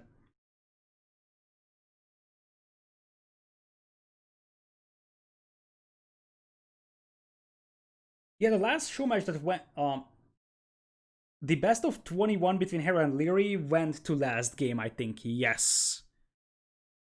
Alright, so Celts for Yo here, and Franks are gone. Britons versus Malians. So no choice for the players. These are the civs that are left, and we will have that on Aguadona. So it turns out one of the maps will be played twice. I don't have any information on why this map in particular is played twice in this series, but we are back to Aguadona, and this was the second game of the series. For those of you who missed out on that, we have basically boglands on the outside. There is some shorefish instead of berries. So there is some shorefish, and there is pond in the middle. The Aguadona game was won by Hera. Yo went very aggressive on the pond control and demo shift, but it didn't work out well. Add that category to AoE Community Awards Best Show Match. Last year we had it. This year, the reason why I didn't add it is because there were so many show matches that I didn't have time to collect all of them, basically. Anyways, it looks like Yo is laming. Yo is laming, ladies and gentlemen. He really wants to win, but the board doesn't really want to get taken away, and this might end up being a disaster lame from Mr. Yo. What is he up to? Where is he going with that board? He can't actually trick Hera here. Hera knows about this. Maybe if he gets it for the first hit, it would have been different. Hera trying to cut off the escape path. This is a very, very APM intensive, by the way. And Hera closing the distance. Yo trying to outmaneuver Hera. Hera looks away for a second, and now Yo has a step advantage over here. But this is still going to be a long one. This is just gonna be a long, long one. There is not a lot of HP on that scout, so it obviously can't take direct engagements. Didn't we have this map already? Yes, you're right. No idea why they played twice. But this was in the schedule, so... this is intentionally played twice, but I have no information on why this map is played twice specifically. Now, Hera lost track of Mr. Yo, and this could be great. This could be great for Yo! Oh... I think Yo thought that Hera is here, so he wanted to go north. If he just goes forward, he could have avoided Hera over there. This is definitely one of the bigger lames here. Honestly, this might be the biggest lame of recent memory, if they actually managed to pull this one through. Like, just think about the fact how APM intensive this is for Yo. He's doing this while building up his eco. This guy had 3 seconds of TC idle time while doing this. He has been Benny Hilling with that boar for 3 minutes now. 3 minutes of boar laming. to make sure that you don't outrun the boar, because then the boar de-aggroes. If you remember that there, Greg, that wasn't Hidden Cup. There was a huge lane from MBL versus Viper, but that wasn't Hidden Cup, and it actually hurts to hear that it was Hidden Cup, because actually that was Tupol's. That was Tupol's tournament where that crazy lame happened. That is still probably the biggest lame ever in a tournament, where MBL just used his own scout to block Viper's lame, and then actually took Viper's boar back and his own boar back as well. There was one in the Hidden Cup. You might be... I don't know, I don't remember that. But there was an enormous... like, if you just look at... I think T90 has it on his YouTube as something like the biggest lame ever or something like that. That was what I was referencing to. Oh man. By the way, this is actually annoying for Hera because he can't lure it in. As weird as it sounds... Like, at least Yo is luring in his own boar. And, oh, there was a lag spike. I got scared. And now the boar de-aggroes. I feel like he was just... Okay, I had enough. By the way, just think about how hard was this for Yo. He was microing that scout all the way across the map. And he was still preparing a drush. When did this lame... stop being worth it? Honestly, I feel like it was stopped being worth it when he wasn't able to get through here. Anyways.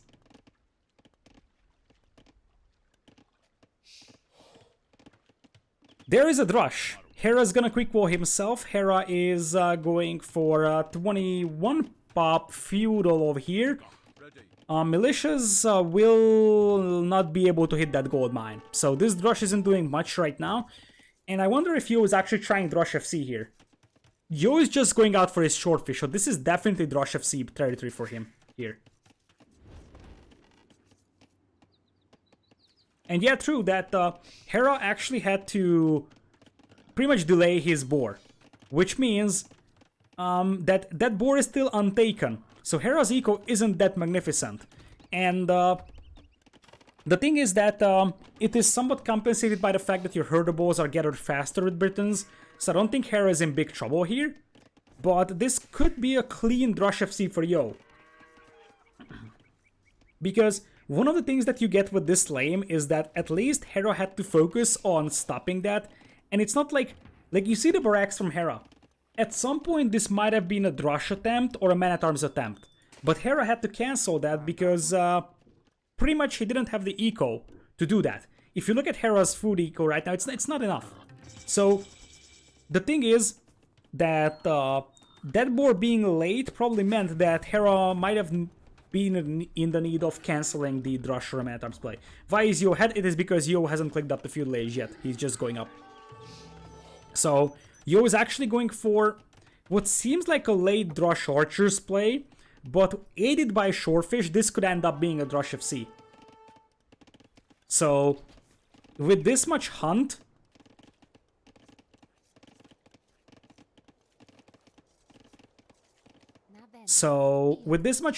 and shorefish, it is completely reasonable to think that Yo might be able to pull off a drush FC here. From the YouTube video where you were talking about, yeah, you can actually post that link on chat for those who are in the need of that. That's a crazy bowler.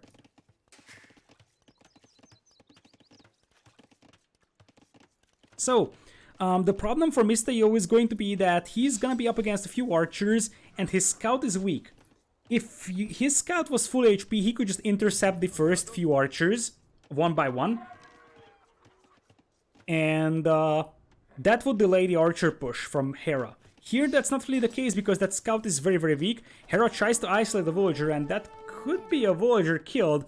Yo is gonna run back to the TC. Nice reactions over there. And that looks like Drush FC-ish resource count. But it's not going to be +2 or it's actually going to be quite a lot of idle time associated with that. Anyways, Archer's cleaning up the militias here, and Yo is actually going for double Birax, which means he's not going to FC this one, he's going to go skirms. Which is completely fine against a Briton player. Indeed, immediate skirm play, and considering that Hera's scout is relatively weak, this is actually going to work out well for him. You probably want to drop Blacksmith at some point if you are Mr. Yo, and might need to consider leaving the slumber camp soon. So, at this point, this is still completely even, but you also have to account for the fact that Yo still has quite a lot of shorefish to take. Hera does not. Hera didn't take his hunt. He actually lured in the board later on. Demo plays in the middle? Oh yeah, thank you, Robo. I actually missed out on this dock coming up here for Yo. One of the reasons why Malians are good. If you actually look at Malians in Red Bull, one of the reasons why they're extremely good as a hybrid map civ is because they can actually drop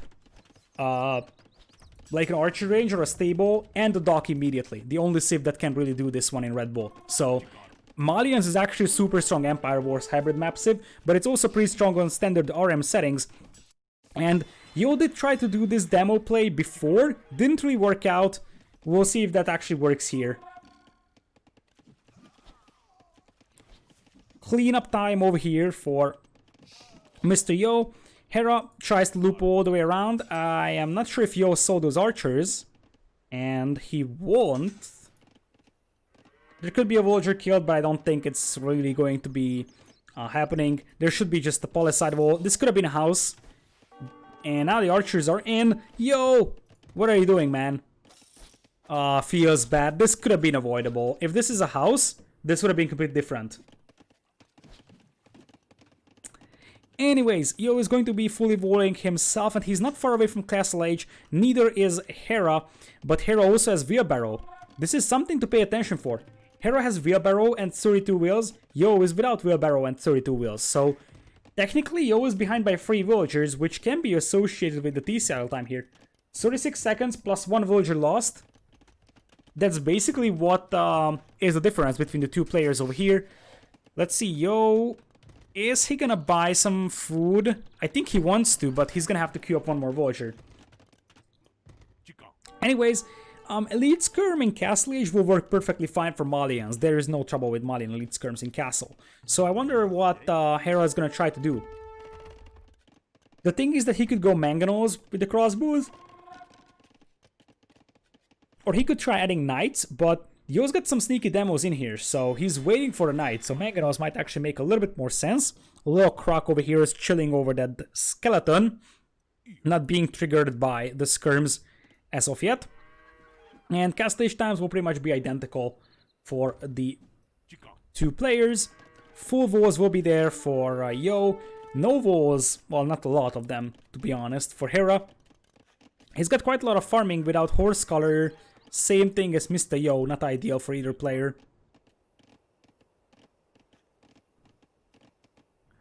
So, Archer armor, which means we are going to have Elite Skirm most likely over here from Yo, even though he's only playing one range, so it's not a heavy commitment right now into Elite Skirm from him. And other than that, Hera will probably try to hit this wood line with the crossbows, and he might be successful doing so. I wonder if Hera knows about the dock. He knows about it. So he knows exactly that all he needs to do to make sure that he doesn't die to it is just to avoid it. It's not like it's a big investment for Yo, to be honest. He has like one demo in there. But it's still something that is going to keep Hera away from the middle pond and kind of limit his movement. Stable on the way for Yo. He is going to start tech switching into knights, so it's like knight and lead skirm, slowly add the knights. Crossbows on the way for Hera, a little bit low on gold, so Botkin is going to be delayed. And indeed, elite skirm Botkin first for Yo, supported by some knights.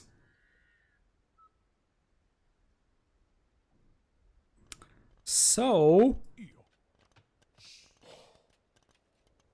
crossbows will try to break through the walls here. Skirms chasing down relentlessly, and they might actually get trapped in here.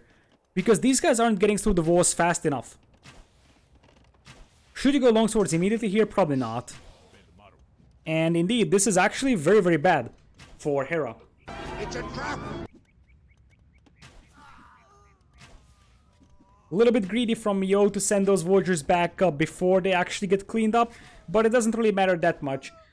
This is going to be an easy cleanup from Mr. Yo. Hera will be rocking with free TCs for now. And only 2 for Mr. Yo. So Yo's eco is going to fall behind slowly. He's going to add skateboarding and knights will be arriving. So I guess he's going to try and play aggressive. There is actually some crossbows trying to cross the pond now. And there is the sword TC coming in for Yo. He's behind by 3 villagers and he is without wheelbarrow. So he technically is behind by 6 wheels. Something not to underestimate here. Which means that he's gonna have to make up for that with some very, very good fights. Demos are on the way. That Firegal is going to have a pretty sad defeat. And indeed, what Yo could do is start adding siege workshops here. Because, well, not siege workshops, just one siege workshop for mangonels or rams. That Croc is really derping out here. What are you doing, Croc? Okay, he found someone to bite. But poor Croc is just gonna be picked off by the crossbows. Anyways. Yo, behind in eco by a massive margin. 8 villagers and wheelbarrow missing. Not really great. He's also missing horse color, which is something that will start hurting his eco pretty badly. And you can see that all 3 of his TCs are idols. He's just making these villagers on 1 TC. Yo is apparently getting tired here. Because his macro isn't as good as it was before in the games. Oh, tries to trap those crossbows. Let's see if Hera pays attention. Hera! Well, apparently he didn't pay attention here. All of those crossbows going down to the bottom of the pond. That was a beautiful bada boom indeed. I always miss those and people actually are like, oh, you missed the big bada boom, but it is what it is, right? By the way, the villager gets picked off here, so there is no more siege workshop for Yo for this time. Villager gets killed. And really, the eco is getting better and better for Hera and not so much for Yo, and that is a concern for Mr. Yo. Like, 3 TCs, but at least one of them is always idle. And we're talking about 10 villagers, wheelbarrow, and horse color difference. That's a huge eco deficit for Mr. Yo. And he lost the game. Game number 2, Hera won this game on this map. So it seems like Yo isn't really having his best days on this map. Once again, that's pretty unlucky over there for Yo. Hera picks off 2 more villagers. It's 5 villagers killed by Hera, 0 by Mr. Yo. Now there is horse color for Mr. Yo, so he starts adding eco, but these siege workshops are just not something that works out for him. So, crossbows now looping around. They could actually find a beautiful spot here to kill villagers. So, this is actually open. You can just walk in here and I think Yo knows that the crossbows might be heading this way. No, he doesn't. He might be alerted if this villager gets killed, but I think that what Hera could actually attempt to do, based on the movement of those crossbows, is hit this gold mine. I don't think he knows about the TC here, so he might try attacking from this angle, but the perfect angle would be this one. And in the meanwhile, Hera tried to wall this in, but that's not going to happen. Siege Workshop is up for both players. But as I mentioned, crossbows will just march right into your base if you're Mr. Yo. And when you are behind by 20 villagers, that's not gonna be great for you. You already have 20 villagers deficit, and you idle a lot of your vills. Yo has a huge amount of T-Cell time. 7 minutes compared to 2 minutes. That also adds to this huge difference in eco here. This is looking pretty bad for Mr. Yo, to be honest. His eco is very bad. Unless he can start mass killing villagers from Hera, he's going to fall behind so badly. Look at that. Hera is close to imping. If Hera gets into Imperial, he's gonna have Arblast. And Arblast with Bracer and Chemistry, especially with the Britain extra range, they will just eat these 7 range elite skirms. This might end up being a cleanup, but the Knights do not have +2 defense, Bloodlines just came in. So yeah, this is a cleanup, but Yo is losing way too much, and this is the indicator to look at. It's 84 to 57 is the villager count. That's a huge difference. It's an enormous difference, to be honest. So I guess, yeah, the value was here for Hera. I think the real value behind this one was that he forced Yo to idle his villagers, run away, and just control his units. And considering that Yo had a sloppier micro or macro in this game than before, that's going to show in a huge TC idle time. 8 minutes compared to 3. If you do the math, that's 5 minutes, that's 300 seconds, which is like 12 villagers. 12 villagers difference comes just from the idle time here. And that would be 78. That would still be 12 villagers, but that comes from the villagers killed. Obviously, yeah, Hera lost a lot of units here. But Hera is imping, and Hera still has quite a lot of crossbows up, and Hera has the eco to replenish his army. Let's see Mangonel versus Mangonel. Hera's got the hill. And did Hera delete that Mangonel when he had the hill? That was a weird decision. Crossbows. Look at that. They jumped into the TC on one side, jumped out on the other side. And in the meanwhile, crossbows will try to finish off that ramp back. Mangonel almost out. The siege workshop is safe, and Hera is almost up to Imperial. Yo is nowhere close to imping here, so Yo's gonna have to do Castle Age all in. I'm not sure how he's going to finish off Hera though. Hera is just living his life on 3 TCs, 96 wheels. Hera is also pretty heavy on stone, so he can drop a castle pretty soon. Wouldn't be surprised to see a castle, especially if this siege workshop goes down. Castle might be right over here from Hera. Yo tries to dive in with the knights, get some villagers killed. Some nice quick walls from Hera, but there could be some villagers killed on the farms. I don't think this is gonna be enough for Yo. This is just not going to be enough. He's going to kill like 10 villagers, but that still won't change the fact that he's still 20 villagers behind. And Hera is in Imperial. So, Bracer, Chemistry, Arbalest coming in immediately. Yo is killing quite a lot of vills here, but it's still not enough. That's the problem for Yo. Well, Hera's gonna have to clean this one up, which actually slows him down a tiny bit, but it's soon going to be Arbalest, so he should have no trouble dealing with this one. Hera fell down to 95 villagers, but now this push in the middle is something that Yo is gonna have trouble defending against, because they will march right into his base. And those guys, only +1 defense, which is a little bit sad, and they will not have Thumbring either because they're Britons. But it's 10 range, so they outrange these skirms by a massive margin, which means that you can just micro your crossbows away from those. And when you have a Bracer and Chemistry, you will be able to still deal decent damage against these skirms as well. They have 6 Pierce Armor. You deal 4 damage with each arrow. That's completely satisfactory against skirms here. And even if Hera loses this army, he's going to clean up this entire army of his opponent. And the next wave from Hera should be able to finish off Mr. Yo. So, yeah, this army goes down from Hera, and he wasn't taking the best fights in this game. But this is still satisfactory with the imp time. And overall, the macro and the eco advantage that he has had. This wasn't Hera's best game, I'm not gonna lie. But this was still good enough in terms of macro to give him an advantage that is almost impossible to throw away. Demo getting sniped down by those Briton Arbs, and there's just no way that you land a good demo hit here against Britons. Hera's gonna drop a castle here on the far right of Mr. Yo's base. That would deny Mr. Yo's gold. Here, destroy the dock as well for some additional benefit.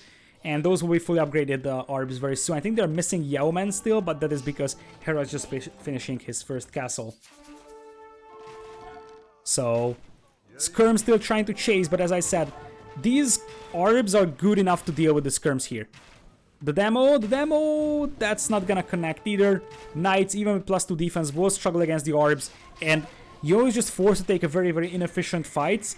And when he's taking inefficient fights like that, he's just unable to progress towards Imperial because he has to use his resources to spam Castle Age units. And here it is, Yo taps out. His army is gone. He's gonna have a castle that he cannot stop. And these Arbs will march into his base. Hera beating Mr. Yo over here on hybrid maps Congrats to Hera in what was one of the best Showmatch series of recent memory. So I am super, super happy that we actually caught this. And quick look at the stats. The KDs were relatively even, but the eco was just way better for Hera, especially that gold and stone count is what stands out. 109 VOs against 84. That's basically the whole story. So Hera slowly just grinded him down, having a superior eco. The best game of this one was still probably the Celts versus Franks game. That was a very, very back and forth game. But all of these were extremely entertaining. Thanks once again for OG and Empires, a French caster on Twitch, for putting this together. 500 euros was the prize pool for this. I think 380 goes to Hera for winning, and 120 goes to Yo for losing. But really one of the best show matches of recent memory. So shout out to OGN for putting this together. And hopefully you have enjoyed it in case you're watching this on YouTube, because this will definitely go to YouTube.